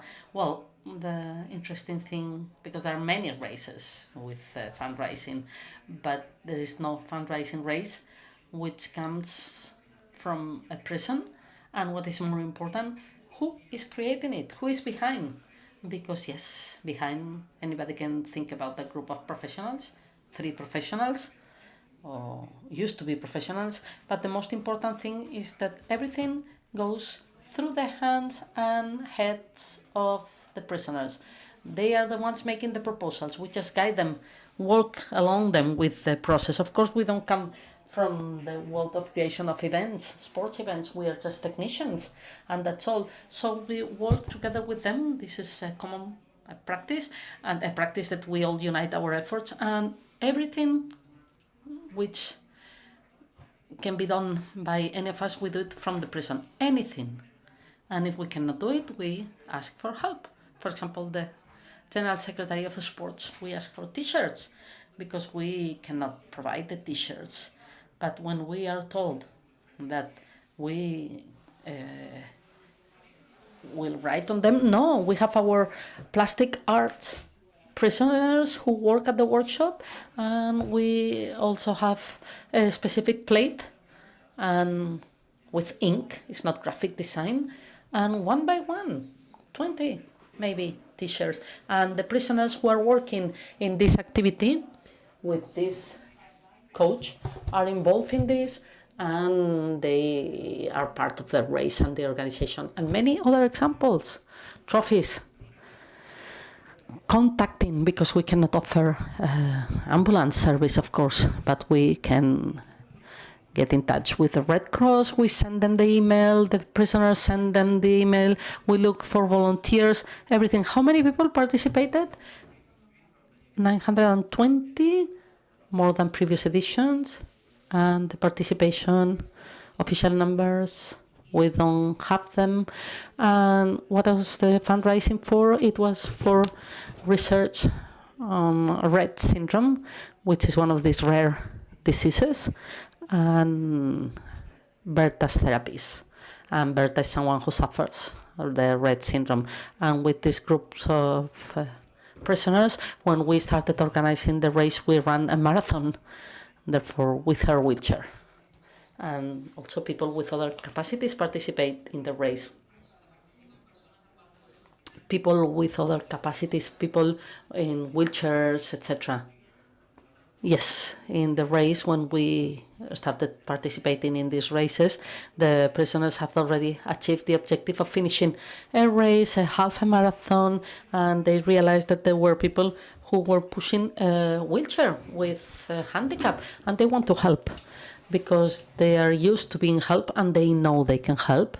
So they started to be involved in this type of races, and the fact that they could be and show solidarity, and this is where the relationship with Berta came from. Same question as for Henry. What can we improve in Brian's too? There are many things that could be improved. Luckily, sport is very well accepted, is welcome in prisons. This is something present in the street and also inside the prison, and this is something very positive. But the rate of participation of our prisoners is very high, and we have many resources. Yes, we have resources, but we could do with more. And there is a balance between quantity and quality. We would prefer to have some quality than quantity, but we know where we are, and we should try to do our best. Well, thank you very much, and I thank you because I know that you were not feeling so well today. Thank you for coming. La Federica Minardo és educadora de la cooperativa Prospectiva. Va començar a cooperar en Prospectiva l'any 2015. Started to cooperate in 2015 as part of a scholarship during her studies, degree in sociology, master in human rights and governance, and she's studying a master in pedagogy. While she was studying, she had the opportunity to participate in the Erasmus program in Portugal, double degree in Poland. She likes traveling, getting to know other cultures. As educator, she participates in organizing educational services offered to children in Catania, where you work. Empowering of children who live in difficult environments by offering a multiplicity of perspectives in order to offer a better and more successful service. Buongiorno, Federica, and thank you for being here with us. Thank you for having me here. I'm Federica, and I'm an educator from Cooperativa Prospettiva. Cooperativa Prospettiva is located in Sicily, in Catania, and provides many different services to children of the neighborhood. And in particular, we provide shelter for unaccompanied minors from many different countries and cultural backgrounds that are very different. Together with the shelter, we also provide a daily center where we, as educators, design different activities, and all the kids from the neighborhood can join these activities. So it's kind of a melting pot of cultures, because all of them are coming together, joining these activities, and of course together with cultural activities we also have sports. So mainly it's football and volleyball, and it's a very, as I said, intercultural environment. It is not always easy to work in such a situation because, of course, children and kids, I mean, that come from different countries and that speak different languages do not understand each other. Even the educators sometimes struggle to communicate with them, but we saw that sport can really be a tool for inclusion and to understand each other. We have been implementing different projects, and for example, right now we are implementing the Step for Youth project with the Barça Foundation. And so some of our educators have been trained to implement the methodology of the Step for Youth during our activities, so with the foreign kids and local ones, and it has been very interesting because we have learned so much. We, as a local NGO, as educators, so how to make them really feel welcomed in our center, but also in our society, providing them with the tools to actually empower themselves in the future, because it's very hard, unfortunately, in Italy to become independent and self-reliant once you belong to a certain minority. Especially because when you are a minor, you are you are kind of protected. So, for example, you can join these shelters that we are offering and many other local NGOs. But once you become an adult, you are 18 years old and you are like left free in the city or in the country. And not always they have the right tools to go ahead or just the possibility like the documents and everything. So we are trying as a local NGO to provide them with the basic stuff for sure, but also to make them feel part of something. And with this project, the Step for Youth, actually we are having a lot of success with the kids because we saw an improvement, an increase of the participants. So before then, some introducing this structure that is from the Step for Youth, we had kids participating in a very free manner. So sometimes they would come, other times they didn't want to join. Sometimes they had struggles with the language. Now that we are actually trying to give a structure to these activities that is more inclusive, adopting an intercultural lens, we can see that they are coming very often. They really like the possibility to, for example, to use part of the afternoon of the activity to express themselves when it comes to certain values and certain skills that they can develop through sport. We also saw how our kids, like from local community, actually are great in welcoming and making new kids feel part of the group, because this is not always granted, especially when they speak completely different languages, and also with the prejudices that we have in society. Especially lately in Italy, we had a worsening of certain politics. I mean, from this point of view, from the inclusion, integration is not always easy, because the speech in the media and from the politicians, sometimes it can be very tough for these kids that don't feel really welcomed in society. And somehow we are trying to see if our kids actually are better than us to teach us how to create this little community. Se'm feia difícil interrompre. It was a bit difficult to interrupt you because you were saying so many interesting things.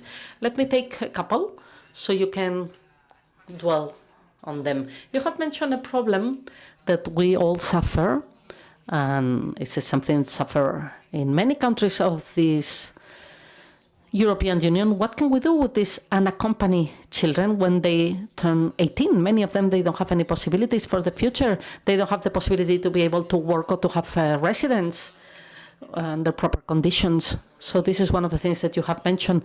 Another thing that surprised me is this hostility that children feel sometimes from the Catalan society when it comes to incorporate them as new citizens.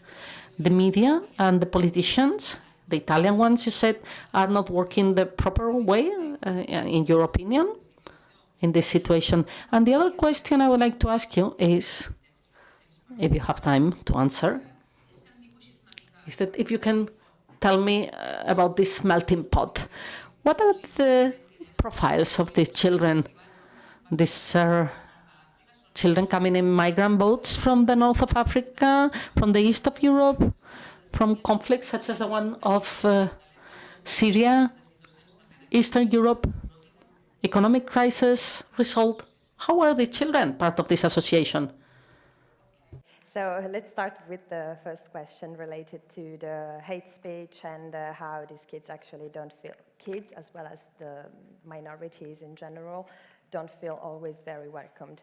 Yes, we have a situation in Italy. I think that, in my opinion, right now we are not doing enough to promote inclusion. Sometimes it's just integration, meaning that we ask them to adapt to our society and our culture.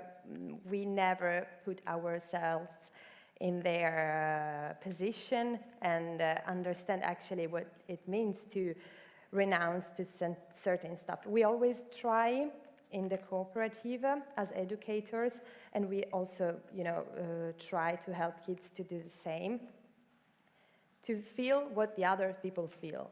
So sometimes, for example, when we are organizing the sport activities and we do certain activities at the beginning to warm up the situation, we try to do non-verbal communication activities. And we saw how the foreign children were so much used to that, and it was easier for them because actually they have gone through very difficult situations because yes, they are migrants that come illegally in Italy. They arrive in our coasts in Sicily, and then they are hosted in this kind of community homes. And they have gone through so many bad situations that sometimes they have stronger, how can I say, they are more resilient. And when we ask them to do certain stuff, they readapt easily. Our kids, when we ask them not to talk or to respect the rules, it becomes a little bit more difficult. So they feel for the first time what it means to not be able to communicate or to make you understand from another person. So we try to do this kind of games and these kind of things to let them understand what it means to be in certain situations that are not that easy. And also, yeah, I was saying that I believe that one of the limits in Italy is that we don't invest much in education. This is always the biggest problem, because if you don't invest in education, your future society is going to have some problem, in the end. If you don't pay enough, even the people that are working in the sector, so you have to really make a revolution in the education field in Italy. This is my opinion. From a political perspective, I think we are really behind. But what I see, it's also that in Italy, in the whole Italy, from the local realities, it comes the best.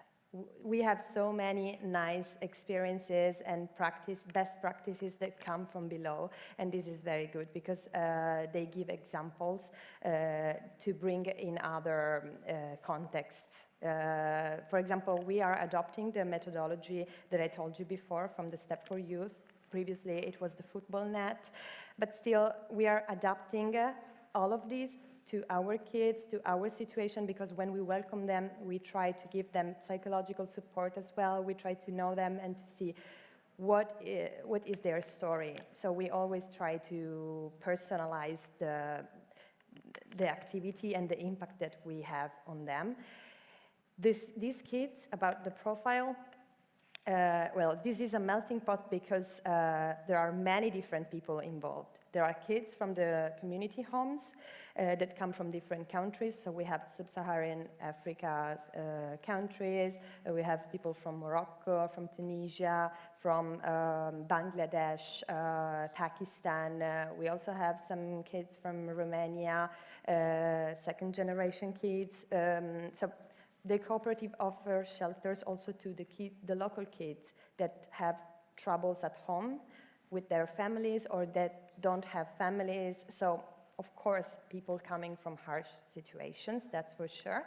But then we also have the volunteers. We also have the kids from our neighborhood that don't always have issues at home. They just want to participate and contribute somehow by volunteering, or even coming to the center to do some activities because it's for free. So sometimes they have issues, economic issues, and they would like to do some sports. So we give them this opportunity.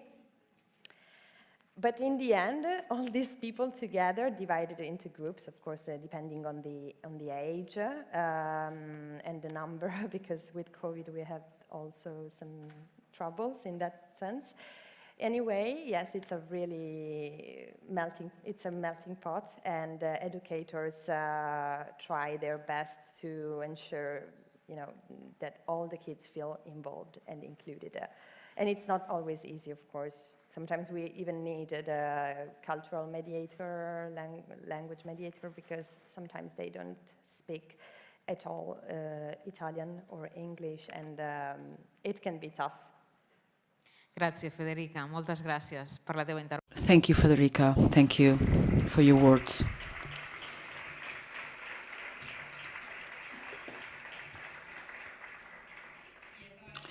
And now we'll move on to Mina Mustafa. She is educator in the Glenty Center for the Peace and Reconciliation, and she is also a member of the board in sports in Ireland. She also was a teacher in the University of Nottingham in Trent. She's passionate about sports since she was a child. She has used sports as a tool to approach social issues. She has been very active in associations like FIFA Foundation, Special Olympics, Michael Jorgensen Performance, Sports Against Racism in Ireland, and Champions Factory. In 2021, she was awarded a very important award in sports, and 2008 she was chosen as one of the 10 leaders, Michael Johnson, for her contributions. In 2019, she was an ambassador for Ireland to help get the Irish team in Global Goals Copenhagen the final. Thank you, and thank you for being here, Amina. So your association was founded in 1997, which was the European Year Against Racism. 3 men founded this organization because they thought there was an issue in Ireland. Do you still consider that Ireland has a problem of racism? Is this an Irish problem? Is it a European problem? Is it a world problem?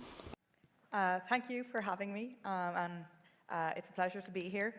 I think from today's event, we can see that racism is still an issue among many other issues, though I think currently it's not as blatant. Racism can present itself in various forms, and many of those are subtle.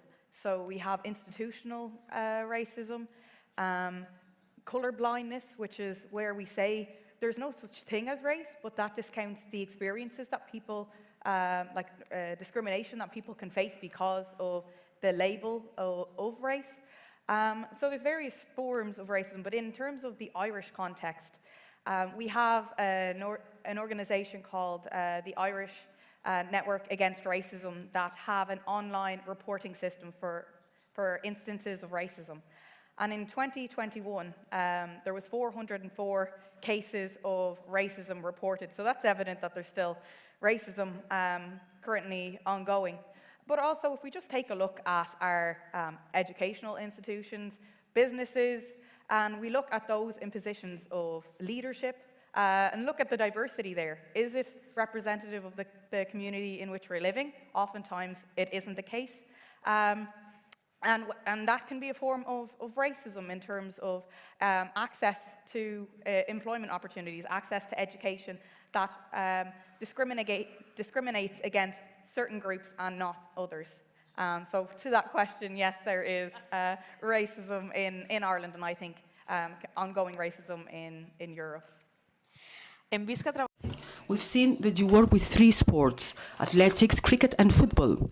Could you please explain us some of the projects that you think that is particularly interesting for the people here in the audience today? My journey through sport actually didn't start with any of those sports that you mentioned.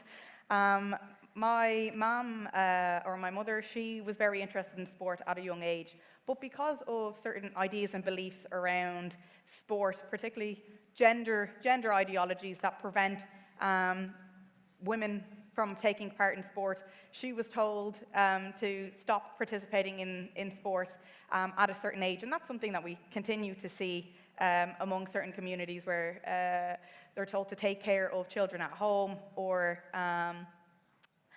go on and find a job because there's not enough money coming into the homes and sport isn't valued as much.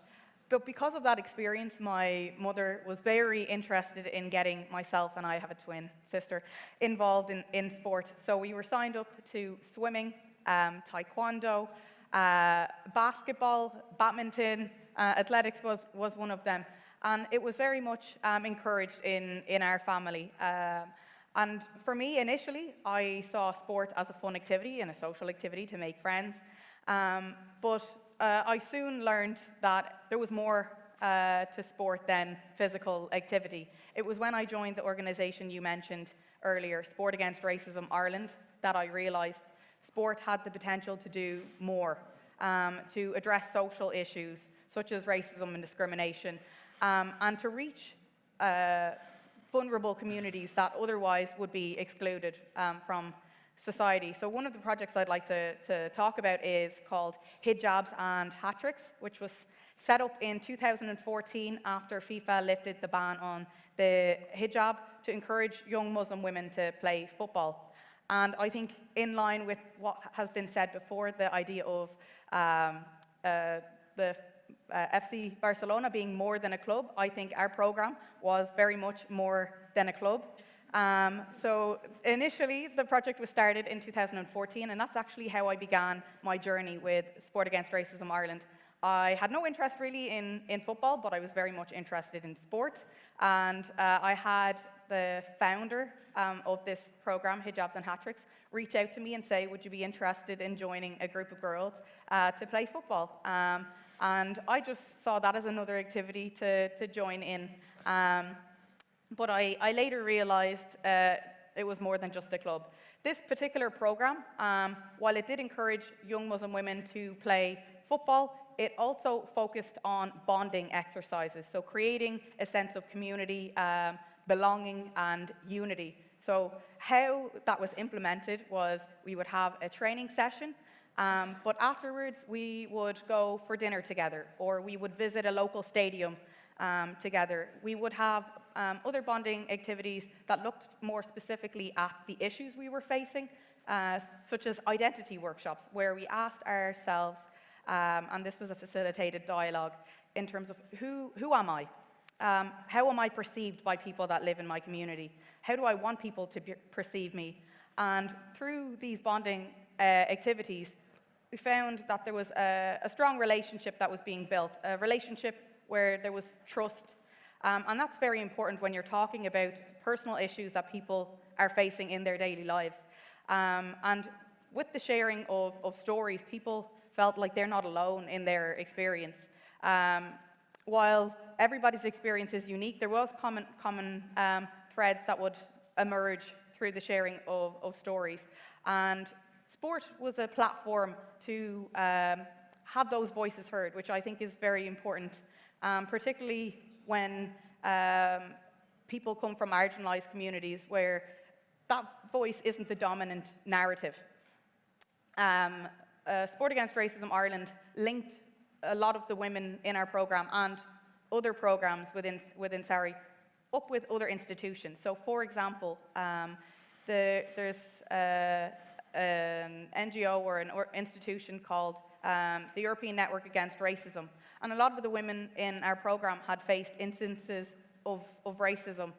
So we linked up with the Irish branch, which was the Irish Network Against Racism, to speak about anti-Muslim racism and experiences of being a Muslim woman in Ireland. And that's something that if you are not a Muslim woman, you mightn't have had or be aware of that experience, which is, I think, a common thread running through this. This conference, the idea of putting yourself in someone else's shoes. We each have a constructed reality of through which we see the world. And it's important to recognize that our reality isn't the same as everyone else's. Sometimes we recognize, and through this discussion, we recognize our own privilege, but we also recognize the struggles that other people are going through. I com de receptius podeu arribar a trobar? and how the clubs, the football clubs, or the different sports club in Ireland have they been open to work with you to convey your message in their institutions? Do you often collaborate with sports clubs that are consolidated, that are well settled in Ireland? So are they open to that, to treat this topic of the racism? Only recently, actually. What happens, I think, a lot of the time in Ireland, but not just in Ireland, I think in Europe, people work in silos, in their small little groups where they run a project with themselves rather than focusing on partnerships that can expand the work of being done in the country. But recently with that award that you mentioned, the Volunteer in Sport Award, because of that the visibility that it gave our organization, we had not just sports clubs, but companies, we had a law firm, educational institutions reach out to us and ask for advice on migrant inclusion through the medium of sport. Because it is a bigger conversation, not just about sport, but about using sport as a non-formal learning tool, or a tool to address wider issues in society. Our most recent project is working with an organization called the GAA, which is Gaelic football, so maybe it's not as familiar to use, but it's an Irish sport. So we've been working closely with that particular organization, looking at sport for all. I know I've been talking a lot about football, but that's because I'm really interested in football. We are an NGO that covers all sports. So this particular partnership between the GAA and Sport Against Racism Ireland is looking at how we can create and design methodology that ensures the inclusion of all. So we're looking at providing sport for people with disabilities. We've reached out before to Special Olympics Ireland. We also have started designing a new project called Hijabs and Hoops, which is very similar to Hijabs and Hat-Tricks, which uses football, but this one is looking at the inclusion of Muslim women in basketball. So we're starting to expand, but it's only a new initiative. Ho has insinuat una mica. You have hinted at the fact that sari, which is also the name of a piece of clothing. I don't know if that's also a feminist way of looking at sports and inclusion, the choice of this word. You know, that's a funny thing as well. Myself, when I joined the organization, if I wrote sari into Google, the first thing that comes up is the sari dress rather than our website. But when I approached the CEO of our company and one of the founders, he said he noticed that, but he thought it was very interesting for the two to overlap. That's what people think about when they hear the word sari. In terms of a feminist approach to sport and inclusion, for me, I'm very interested in this topic. I'm currently doing a PhD exploring Muslim women's experiences of sport. And I think if I was to answer the question, what is a feminist approach to sport? I would say that it's about ensuring the voice of women is included in the design, development and implementation of sport, providing agency and empowering women through the medium of sport. In terms of how that plays out in our particular organization, if I take the Hijabs and Hat-Tricks program as an example, when that program was first designed, right from the start, there was consultations with the women that we were going to be working with. So for example, the design of the kit, particularly with the Muslim community, some Muslim women choose to cover their hair, but also their arms and other parts of their skin. But we wanted to make sure that we're not just assuming the needs of the women that we're working with or their levels of modesty. So we came together in a room and talked about what would our players feel comfortable wearing. And some people said, Well, I like short sleeve because it'd be too warm for long sleeve, but I will wear my hijab. Some women don't like to wear really tight hijabs. They'd like to have flowing hijabs. So in the end, what our sports gear looked like was a combination of tracksuit that people could wear, or shorts and leggings underneath. We even designed a crest that showed the multicultural dimension of our club. But that idea of offering agency to the women that we're working with continues throughout our program. What we do is we initially reach out to the Muslim community in terms of participating in our project, but once they're engaged, we try to transition them into a youth leadership program, because oftentimes they're bringing up issues that are affecting them, and we want to provide a platform where they can raise these issues. So looking at training in terms of public speaking,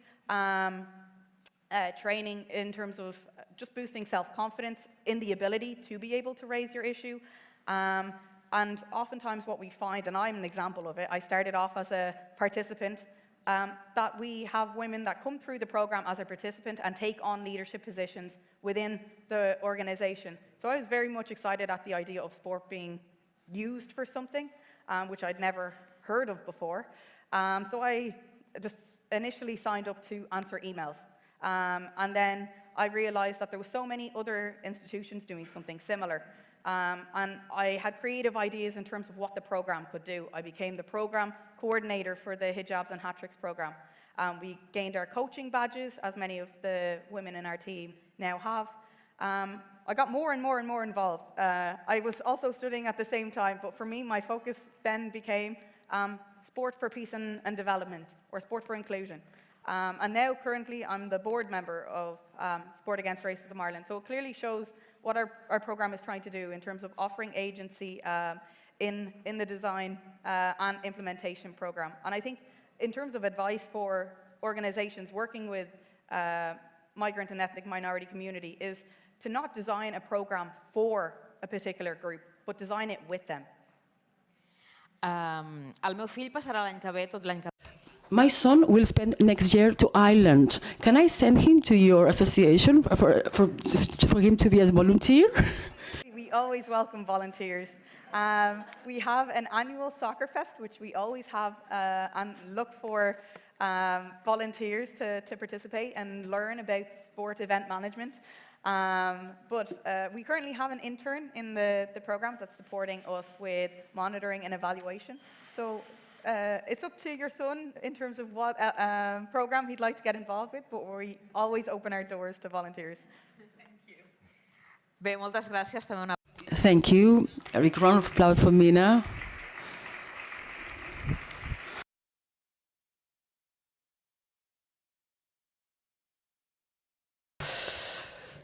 Someone told me that there was a question, someone following the discussion on streaming who wanted to pose a question, but now I don't know. Someone there? Yeah. Would you like to come here to the stage, or I think that they're bringing her the mic. Hello? Can you hear me? There is a question who arrived at the end of the first roundtable.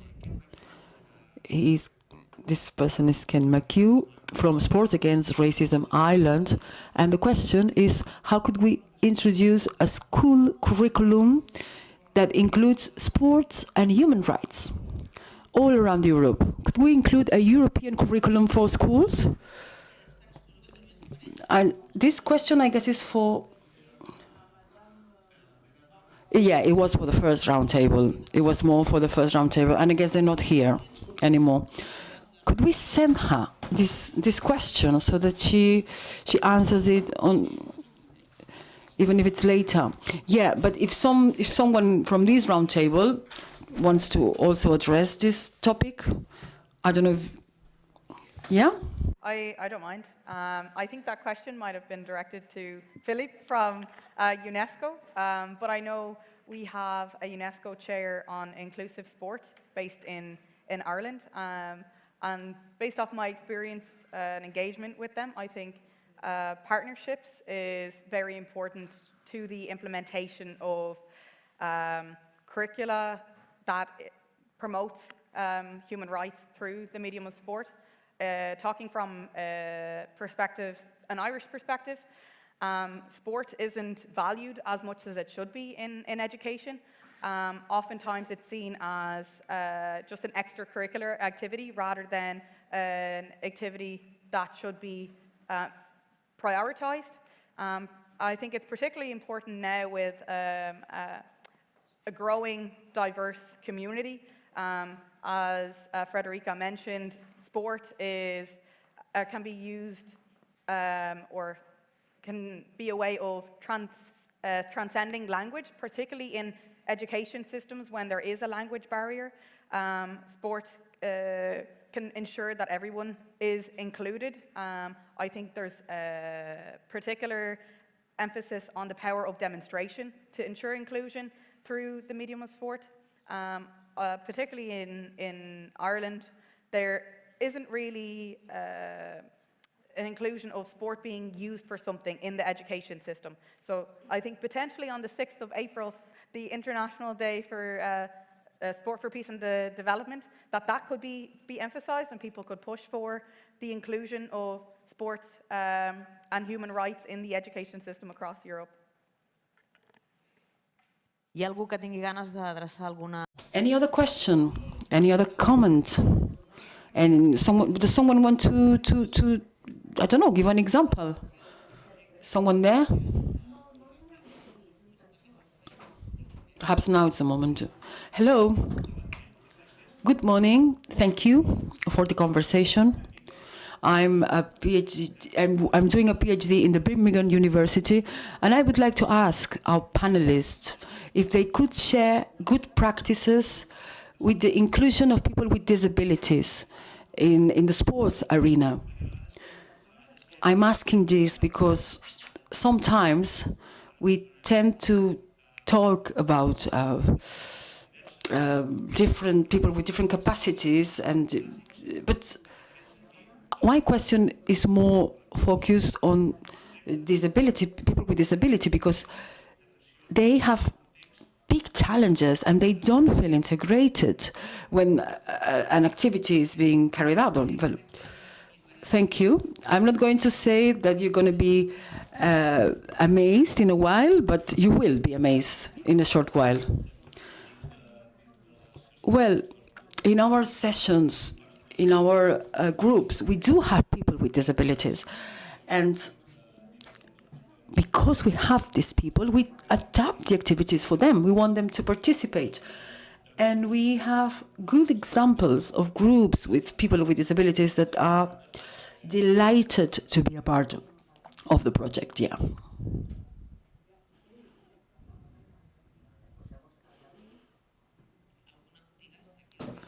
Any other question? Or any other comment? First of all, thank you. My name is Mariona Curbella. I'm from the Foundation Sport Salos. We also use sports as a tool for inclusion. I found all of your projects and associations very interesting. Just to say, sometimes we get too focused on the person, the young people getting the benefits, but I think that we should also focus on the good that we bring to society. So how society is becoming more inclusive and more tolerant because of these activities, right? The more ready is society for this, the better for everyone. So the educational task that we're doing to incorporate people who are normally left out, this of course reduces the stigma and promotes values that, and this is not often measured, this is not often explained in our programs. And I think that we should try to make more visible this impact. in society, right? It's not just the benefit from the users, it's the benefit for the whole community. Thank you. Any other question? Any other comment or remark? Hi, my name is Sara. I work in an NGO, Superacción is the name.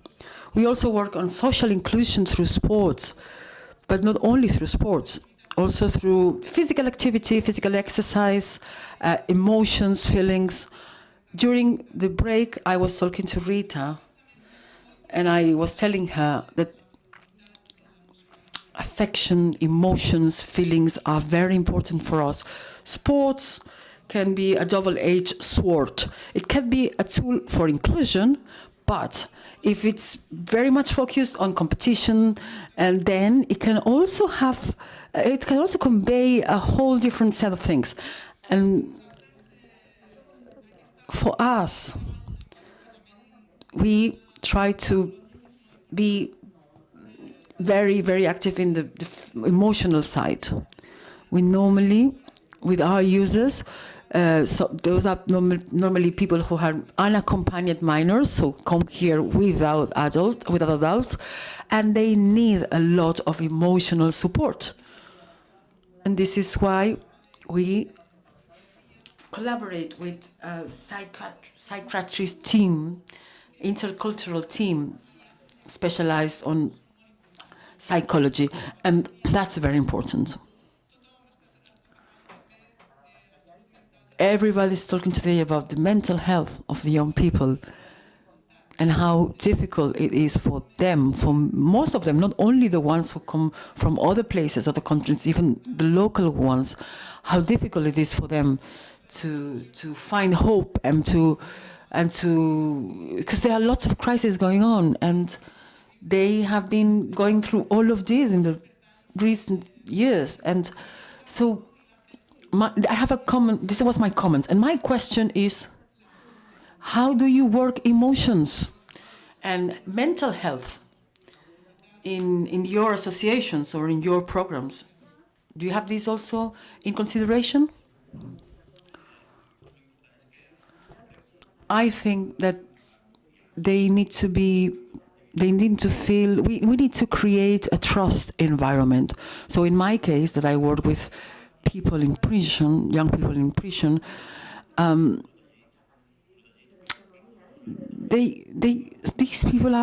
these young people are sometimes protected by the other inmates, and they feel protected with our activities. Then they start to open up.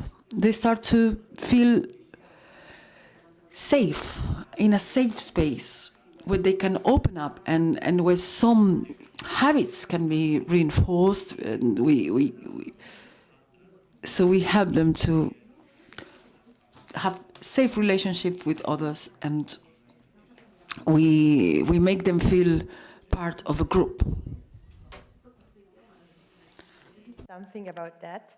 I agree completely with what you said, and this issue related with the psychological impact that these kids may have in their personal life can be brought in the field. So when we do activities, we actually realize that there are good days and bad days for them, and we do not always can do much.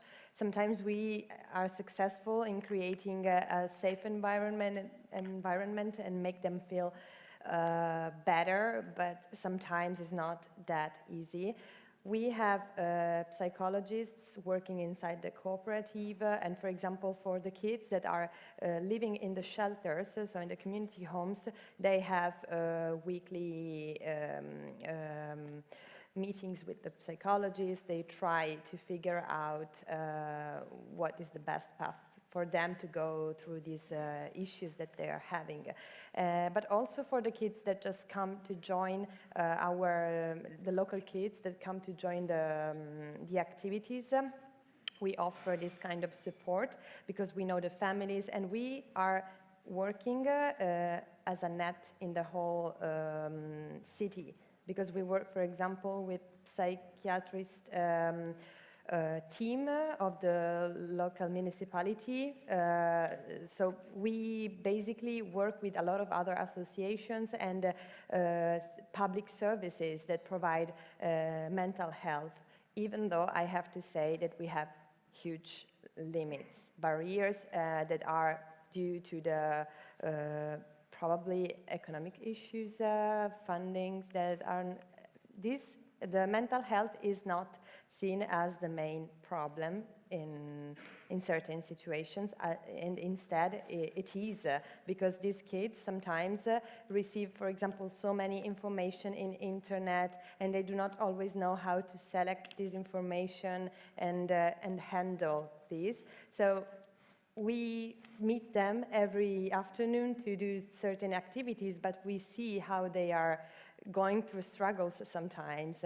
So this is why we have to work as a net with all the other services that are provided in the territory. And I would add something on integrating a trauma-informed approach in terms of emotions, particularly when we're working with vulnerable communities who might have been through difficult journeys or experiences. And even just in terms of COVID, I know COVID had adversely affected numerous people, particularly lockdowns, that we don't want to re-traumatize people unintentionally. And I think we can't just leave it up to psychiatrists to be there on the side if something happens. That in our organizations we need to have practices in place to ensure that everyone is looked after. And it doesn't have to be a complicated process. It can start with simple techniques in terms of recognizing behaviors that could be as a result of triggers. So if someone all of a sudden goes into a shell and is not engaging, it doesn't always mean that it's because they're not interested in participating. There could be something going on inside their head in replaying activities that have happened to them before, or a memory that has happened to them before.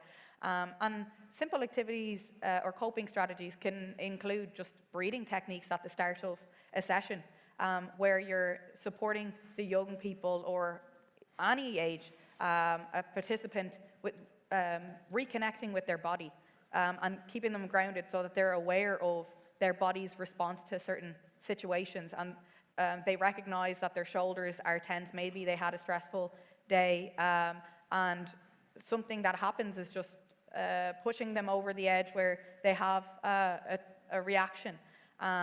So it can be quick stretches at the beginning of the session, or starting off with, how does everyone feel today? How did your day go?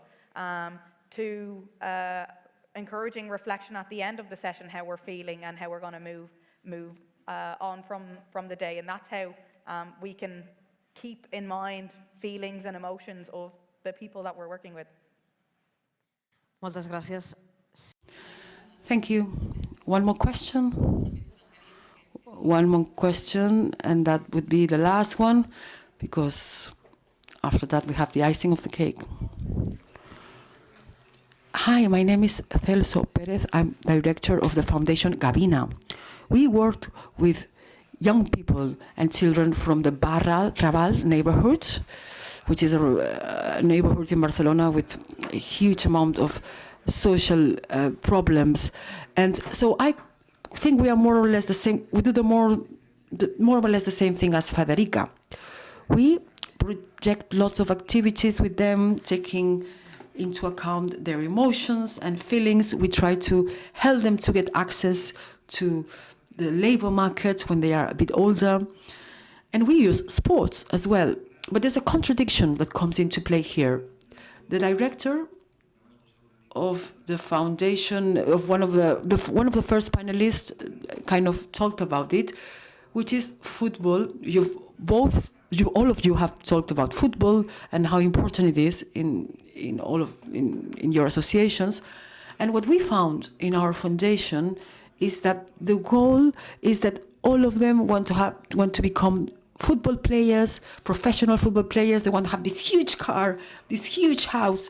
But then what they really like to do is to play football, and we love to see, let's say, the symbol of the Barça, in this case, in Barcelona, right? So it's one part that we like a lot, that people feel prompted to do sports, but then there's another part that we don't like, the one that I said, because football has a lot of these connotations. And we want to step aside and just try to drift away of the car and the big house, but that's perhaps they don't have any of these things, right? Yeah, I know, but the reference that they look up to are football players, and we want to also use other people from other sports, not only football. So that is our dichotomy every day, and this happens in all the sports projects that we try to carry out. How do you do it? How do you deal with this situation in your associations?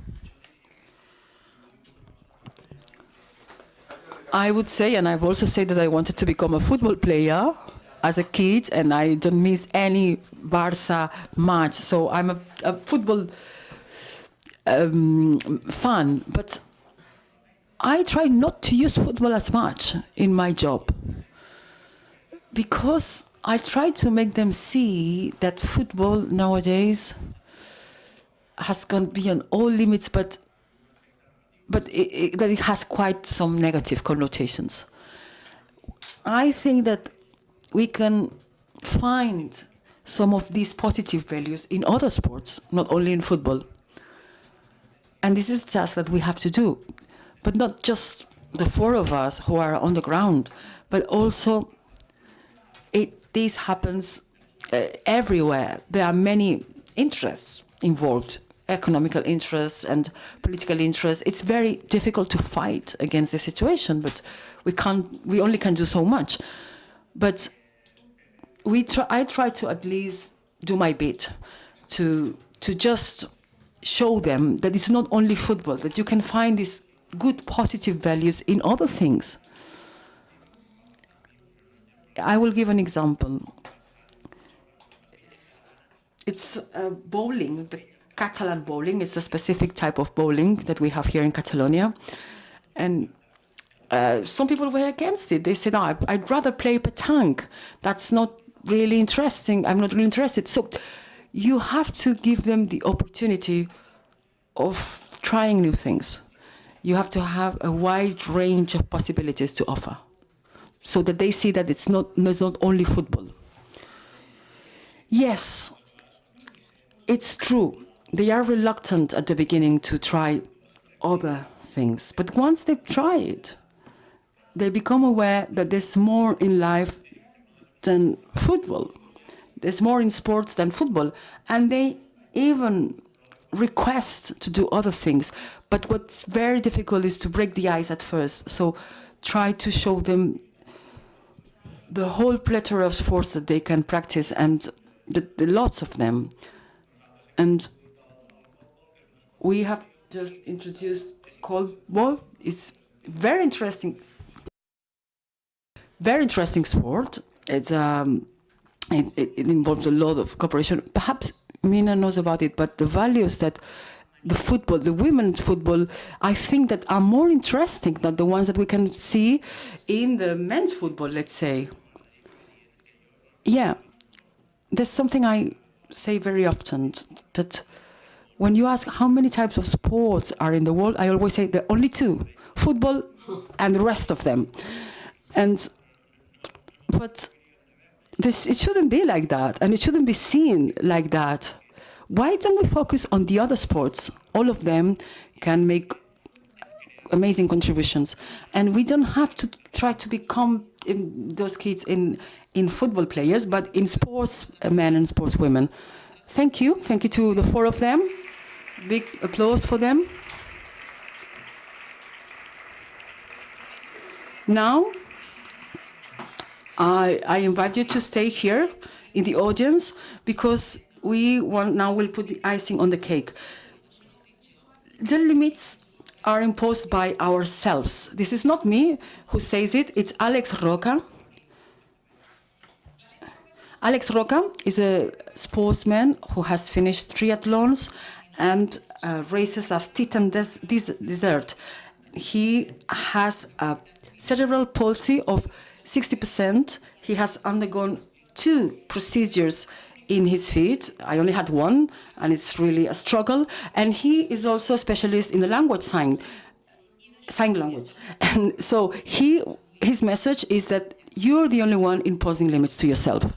He's going to come here to talk about this in sign language, and we will have his wife here helping him to interpret his words.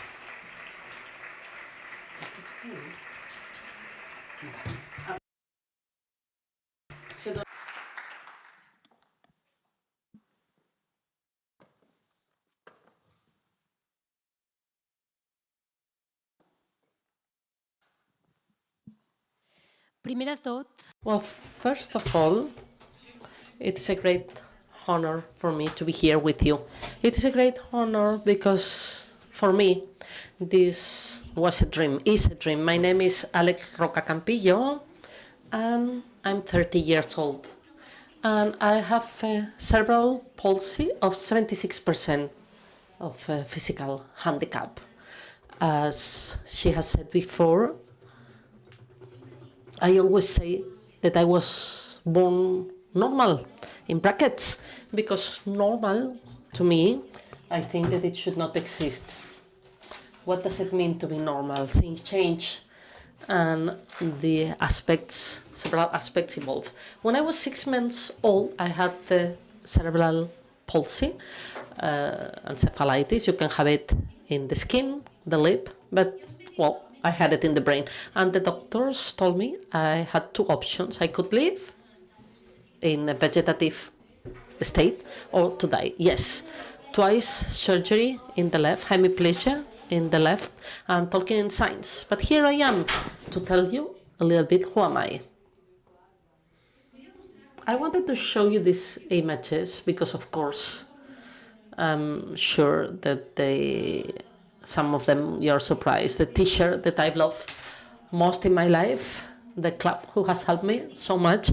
I always say that when I was little, I had 2 walls, the one at home, and luckily I felt great in school, and I felt the wall on the street when everybody was looking at me. I was receiving negative comments, and sometimes I thought, but Alex, are you a monster? Are you someone different?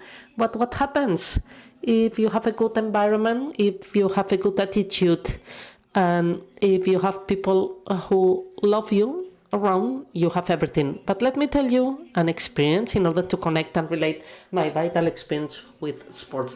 I spent my summers in Puigcerdà, and I was always hanging around with my brother's friends because I had no friends. I was speaking in signs. It was difficult for me to make new friends. But what happened one day, we were walking in the street and I passed by a football field and a boy told me, do you want to come and play with us? This is the result of the meaning of sport. The perfect definition of sport is inclusion. You know why? Because I don't need to speak orally in order to play. I don't need to be able to communicate in the language everybody knows in order to have fun. I have 76% of physical handicap, but sport for me has been essential to disconnect. You were saying that we idealize sport sometimes.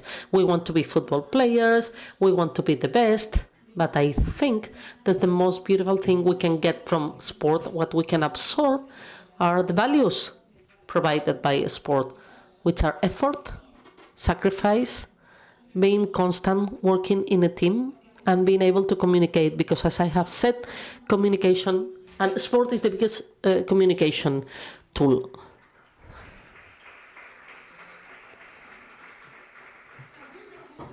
I am sure that many people here started to play football in school, and many of you dream about being football players, so you started to do something different and you were dreaming about reaching the top. I also started in my school, but I ended up leaving it. My balance was not good enough. I started working at the age of 3 and they told me I would never be able to walk. But 10 years ago, I thought that for sure there was a club with people with a handicap, because brackets, what does it mean to be handicapped? And I found this team, this sport football club. And you know what? All of them have cerebral palsy. And they all speak in oral language except me. Is there any problem? No. I'm forward, yes. What happens is that when I want the ball, they don't throw it to me. But what happens in sport, if you like what you do, if you're motivated and you enjoy sport, is the most beautiful thing you have. Sport has to be beautiful for everyone, and the sports and the values we transmit. And now I have a question for all of you. Who do you think has more merit? A team like our team or a Barca? Tell me. You do. Wrong. You're wrong. One question. In order to be sitting here to have your profession, was it difficult? Yes, right? Why do you make people with a handicap more vulnerable? We all have merits. It was difficult to all of us to be where we are. We have to think that we should all have the same possibilities. Alexia Putellas to be where she is. Does she have more merit than Messi? No, the same. But the society makes women vulnerable, people with handicap vulnerable. Such as in the Genuine League, we're making part of history, showing the world that we're changing. And yes, people with handicap in brackets, yes. Don't worry that if you place a -5 to me, I will place myself a +50. Wait, because I wanted to show you the food of the future. Now, this is my food. The question is, do you think this food can travel 5 kilometers? 10? 21? What do you think? Doctors told me no, but I told them, look how I do it. 5, 10 kilometers races, 4 half marathons. So nothing can resist my intention. But doctors told me I would be able to walk or drive, and I drive. That I could not be able to study, that I were not going to be able to do many things, but the most important thing is to fight for your dreams. And the most beautiful things offered by sport is to be able to share experiences with other people. And I have proof and shown this food. I was ashamed before, but I feel proud now.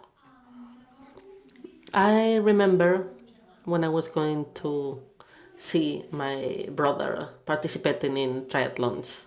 Back in 2015, I thought I would never be able to do it. A triathlon is swimming, riding a bike, and running.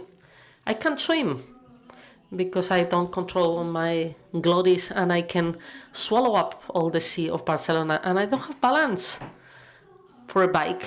But in life, it's important to look for strategies. Like in sport, you have to look for strategies. And as you can see, I was wearing a wetsuit, a mask. I looked for a 3-wheel bicycle, and it was my first triathlon. 5 now so far, and an aquathlon. And the most important thing in life is to be able to dream. To dream, because someone who without challenges is someone who is dead. Sport is good to disconnect, but I think it is essential to have a hobby in life. You cannot spend all day long. Having a while to do something you like is fun. I remember when my uncle came and told me, let's try a tandem. You know what happened? From that day on, when I was 26, I traveled a pilgrim race, which is a race from Madrid to Santiago de Compostela, and many races, Barcelona, Madrid, Madrid, Portugal. And this is what happens in life. The most important thing is that we cooperate. And now you will ask, if you speak in science and you're in a tandem, how do you communicate? You don't need to communicate, because sport communicates. or when you are down. Do you need to say, I am down? No, with your face. You say that. And this is important. It is important to communicate and to explore people. Sometimes we forget to look ahead. Sometimes we are centered in individualism, taking the ball, any of the elements that we use for sport, and we forget to look at people. Take a look at the one standing next to you and think and reflect. What do you have here in front of you? You have the most difficult race in life. 2018, I tried to do it. I gathered a team, incredible, from my heart. 650 kilometers in the Sahara Desert, 45 degrees. Do you think I was able to fulfill my dream? That one, the hardest race in mountain bike? I see some nodding. Take you home. I would have loved to have you around. For those who say no, but I was motivated. No, I wasn't able to do it. Not the first time. What happened? So I went through moments of failure. I thought that not achieving something means that you're completely failing. But what happens sometimes when you fail, sometimes when you fall but you learn, what happens? You try again. You try again in a way that what happens, you learn and you realize that you are successful. And 2019, I was the first person with cerebral palsy in the world to finish the Titan Desert. What do you think?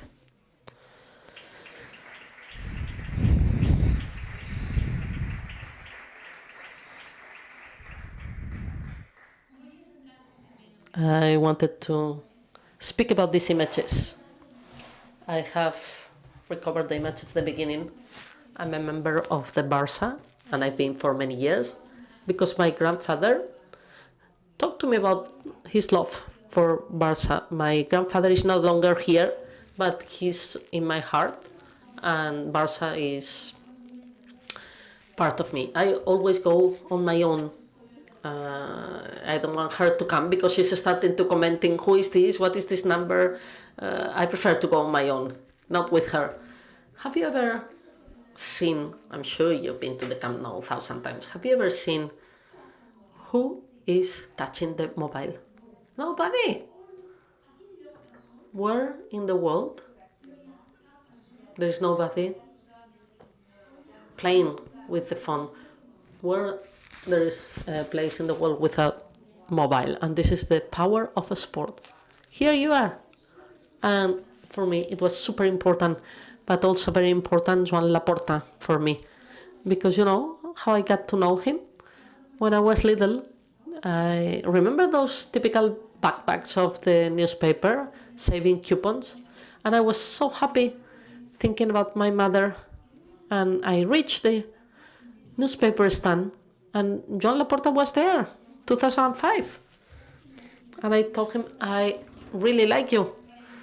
Well, I don't know, I say it through my mother. I don't know if he thought it was my mother speaking.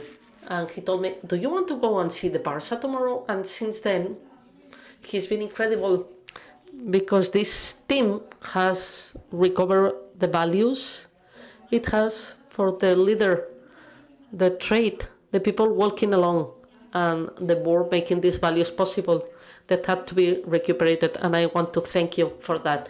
But I want to thank you for being the ambassador of the Barça Foundation. If I could speak, this child would say, one day you will be very, very happy. And the Barça will be the guilty one, the guilty of making you very happy. And those who say, no, you won't be able to do it, one day someone will say, you can. I'm here being who I always wanted to be.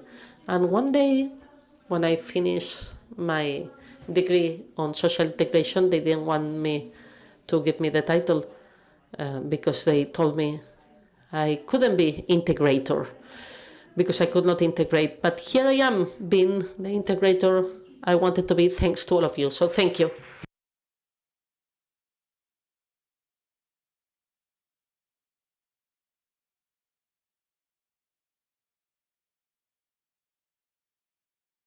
I'm about to finish. I could spend hours speaking. I love to speak. So thank you. Thank you for making me happy. Thank you for giving me this opportunity. Thank you, Marta. I will always remember the first time we sat in front of you. Thank you to those of you making this possible, because all together we'll change the world. And let's be this sun making the mountain different for a better future together. Thank you.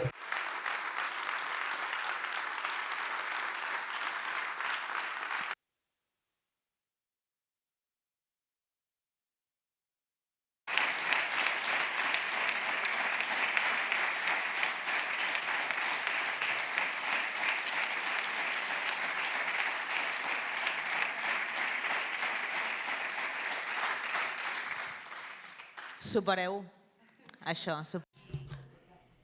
Who can overcome this? Thank you, Mari Carme. Thank you, Alex, for your talk. Great success. And now, after spending such a wonderful time listening to people who have helped us so much,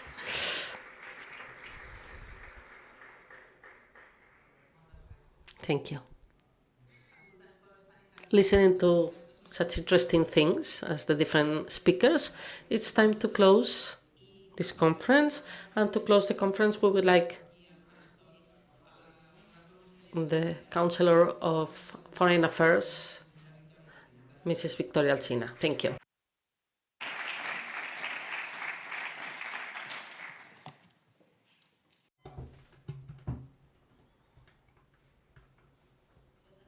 Thank you very much.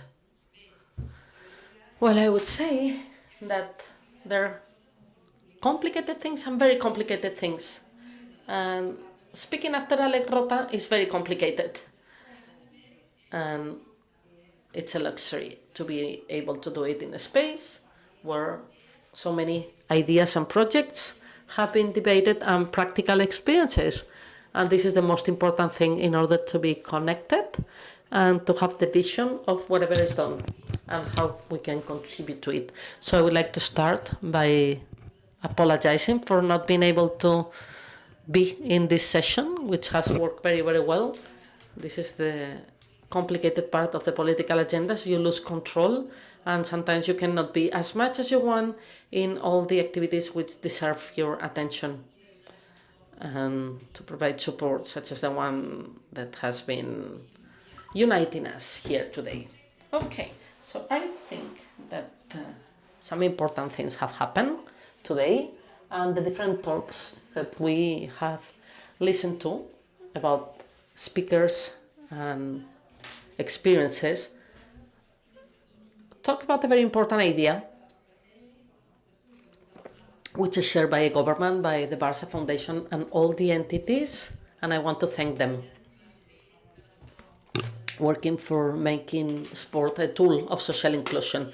And one of these ideas, it's an idea of consensus and has to point to what we want to do in the future, is that these things are things that belong to our country and things that can only be worked from a perspective of public-private partnership. So institutions should understand they have a responsibility to create an ecosystem, leadership, and to contribute to it, but also to understand the important role played by entities working here, foundations, and projects of social responsibility coming from many companies, and also the need to create an ecosystem in order for this to be possible. So many of the experiences that have been explained, which are happening in sports and sports inclusion, are related or can be reinforced with this responsibility, and everyone will contribute to this and this responsibility to create the ecosystem so these things can happen. So I would like to thank all the speakers, the moderator of the session, the Barça Foundation and the authorities, and as I was saying, the entities that have been doing this on a day-to-day. when you take a look at what you do, when you listen, and when you study, and you learn things, in a few years you forget, and you only forget about some things, and you remember about practical experiences. And this is not by chance, it's through experiences where you can understand how to put things into practice and how to make them better. Therefore, I think that these spaces are the adequate spaces in order to discuss all these subjects. And I would like to say, because today we are with two important entities, which is the Barça Foundation and the DIPLOCAT, in a joint effort to make this conference possible, and I thank them for these efforts. But let me tell you that two entities such as this one also define who we are as a country and who we want to be. The Barça belongs to the DIPLOCAT, this public-private partnership, reinforced as the main platform of public-private partnership through social and exterior action, because the brand of Catalonia and the work we do, plus sports and inclusion, are also things that have to be done from this perspective. So the DIPLOCAT, an actor that has and will have an important role to play. And we also have the Barça. And what to say about Barça and the external projection of Barça? One of the things is Barça, what it implies, and I think that it happens not because of what the Barça represents in itself, but because of the value represented by the Barça, and because in the end it helps us to define as a country. So no doubt, everybody has found different circumstances and scenarios, and the Barça appears as part of the conversation, and also as a symbol which projects us towards the exterior and that we should all take care of. And in this sense, I would like to highlight part of this joint action for social inclusion, many levels, outside, because it's done here, and outside. Catalonia is a country with a great sports tradition, more than 19,000 entities, also a very diverse country. We deal with many disciplines, federations, and it's a country which is articulated and organized through sports, and therefore the Catalan ecosystem has a very important role to play. But let me talk to you about these contributions from outside, from an international perspective. And in this sense, I think it is important to highlight also, and this is something which is indispensable in any public conference happening today, which is the war in Ukraine, a war we condemn in a very rotten way. But we also find great examples of collective solidarity. The government wanted to contribute with humanitarian help, 1.5 million euros, Catalan entities with the capacity to work there, Ukraine, border countries, with refugees, help to multilateral organisms with a more capacity to have an indirect incidents, to channel and to organize this solidarity when we have an unfair conflict, and which is especially close. So even more solidarity, but also extremely important to understand the role played by a foundation such as the one of Barça, which not only in the case of Ukraine, but we all have the images all over the world of the work they have done for children, for integration, etc., etc. But in the specific case of Ukraine, not long ago, 220 children, refugees, came through a plane from Poland and through Audax, Open Art and Barça. We were helping them to come here and to welcome them in Catalonia in a difficult moment for all of them. But I think that the examples that we find are multiple, and within the context of the pandemic, we think that entities have made a special effort, finding a renewed commitment to follow the example of this foundation, of reinforcing their social contribution at the moment where it's so much needed. I would also like to highlight and here I had direct experience. I've spent this time in the US, and 10 years ago, female football was much more developed than what we have here, and in a way, this crystal ceiling as far as female sport was different, and you were going to different cities of the US and you realize the presence of feminine sport, of soccer, as they call it. And here, I come back to how many minutes until somebody talks about Barça. And I was the delegate of the government in the US and Canada. And I used to go and take a look at all these initiatives. Not 15 minutes went by, and different cities and projects of the US, when they knew you were from Catalonia, they mentioned the work done by Barça through the Barça Foundation in the US, where they've been betting in favor of feminine sports. So this is something that happens from an international perspective and something that I would like to highlight. This gender equality, feminine sport that many people didn't know, and who are now reference of girls and boys in our country. So congratulations, very sincere, for this work that you carry out from an international perspective. So when we speak about international perspective and the work being done for sport, I think it's fair to mention all the work carried out from a European perspective, to have some finances to implement it. And here we have many interesting projects that have contributed to different entities. Just to mention a couple: the Union of Sportive Federations of Catalonia, the EduWeek Cooperative, piloting this project in order to make a prevention of political extremism, young people through sport, or a project of the Barça Foundation to work for sport as a tool of social integration for refugees, something that is especially important, or some of the awards that we have received.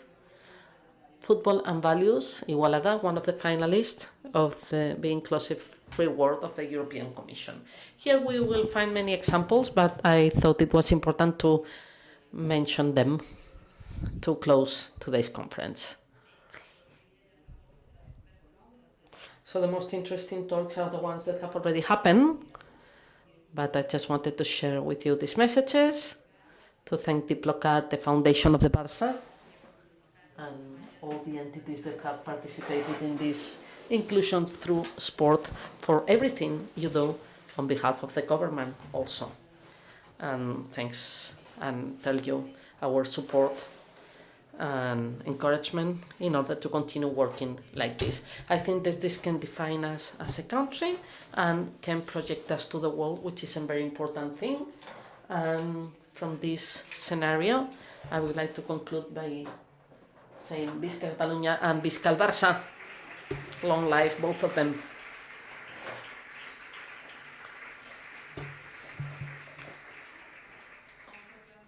Thank you very much. We have to finish here, according to the protocol. Maximum authority, closing. But there's something interesting to say by the Vice President of Elena Ford. So we asked her to not fulfill the protocol and tell us what they want to tell us. Councillor, we break a little bit the protocol, but I think it's worth it to make this act of rebellion, and there is no better day than today when we speak about sport and football in its social dimension and inclusion. I don't know if you're here in the media or you've been told, but we want to tell you, give you great news, which make us proud and places us again in the world, again in this path that we were. And who better than Marta Secu, President of the Foundation, who will tell you. I was hugging her today because I think it's very important, and she will tell you. Gracias, Elena. Thank you very much, Elena. While we were here, we have published from the club and the foundation some news.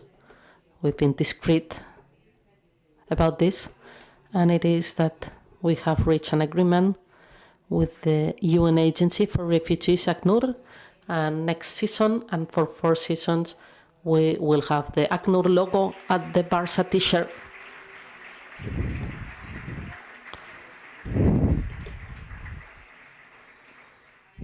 And we will also contribute to start up some projects in benefit of refugees all over the world, and therefore, taking into account that the agreement with UNICEF ended last year, we extended it until June 2022, so it's about to come to a close.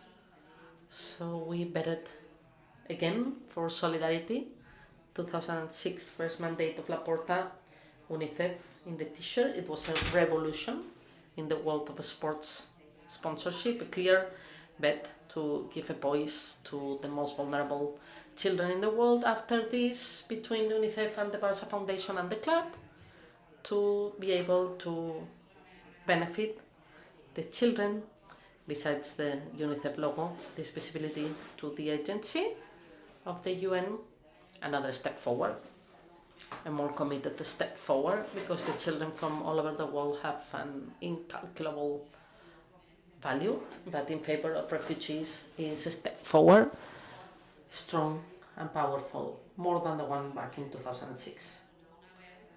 So we want to give voice to these refugees, because now the humanitarian crisis in Ukraine, people are investing many efforts, but I don't want to forget other conflicts and other refugees, other places in the world, other color of skin who are waiting for our support. Thank you.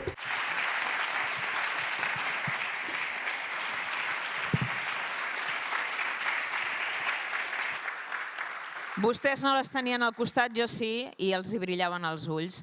L'energia... The energy today, we will explode as we walk through the door. Thank you.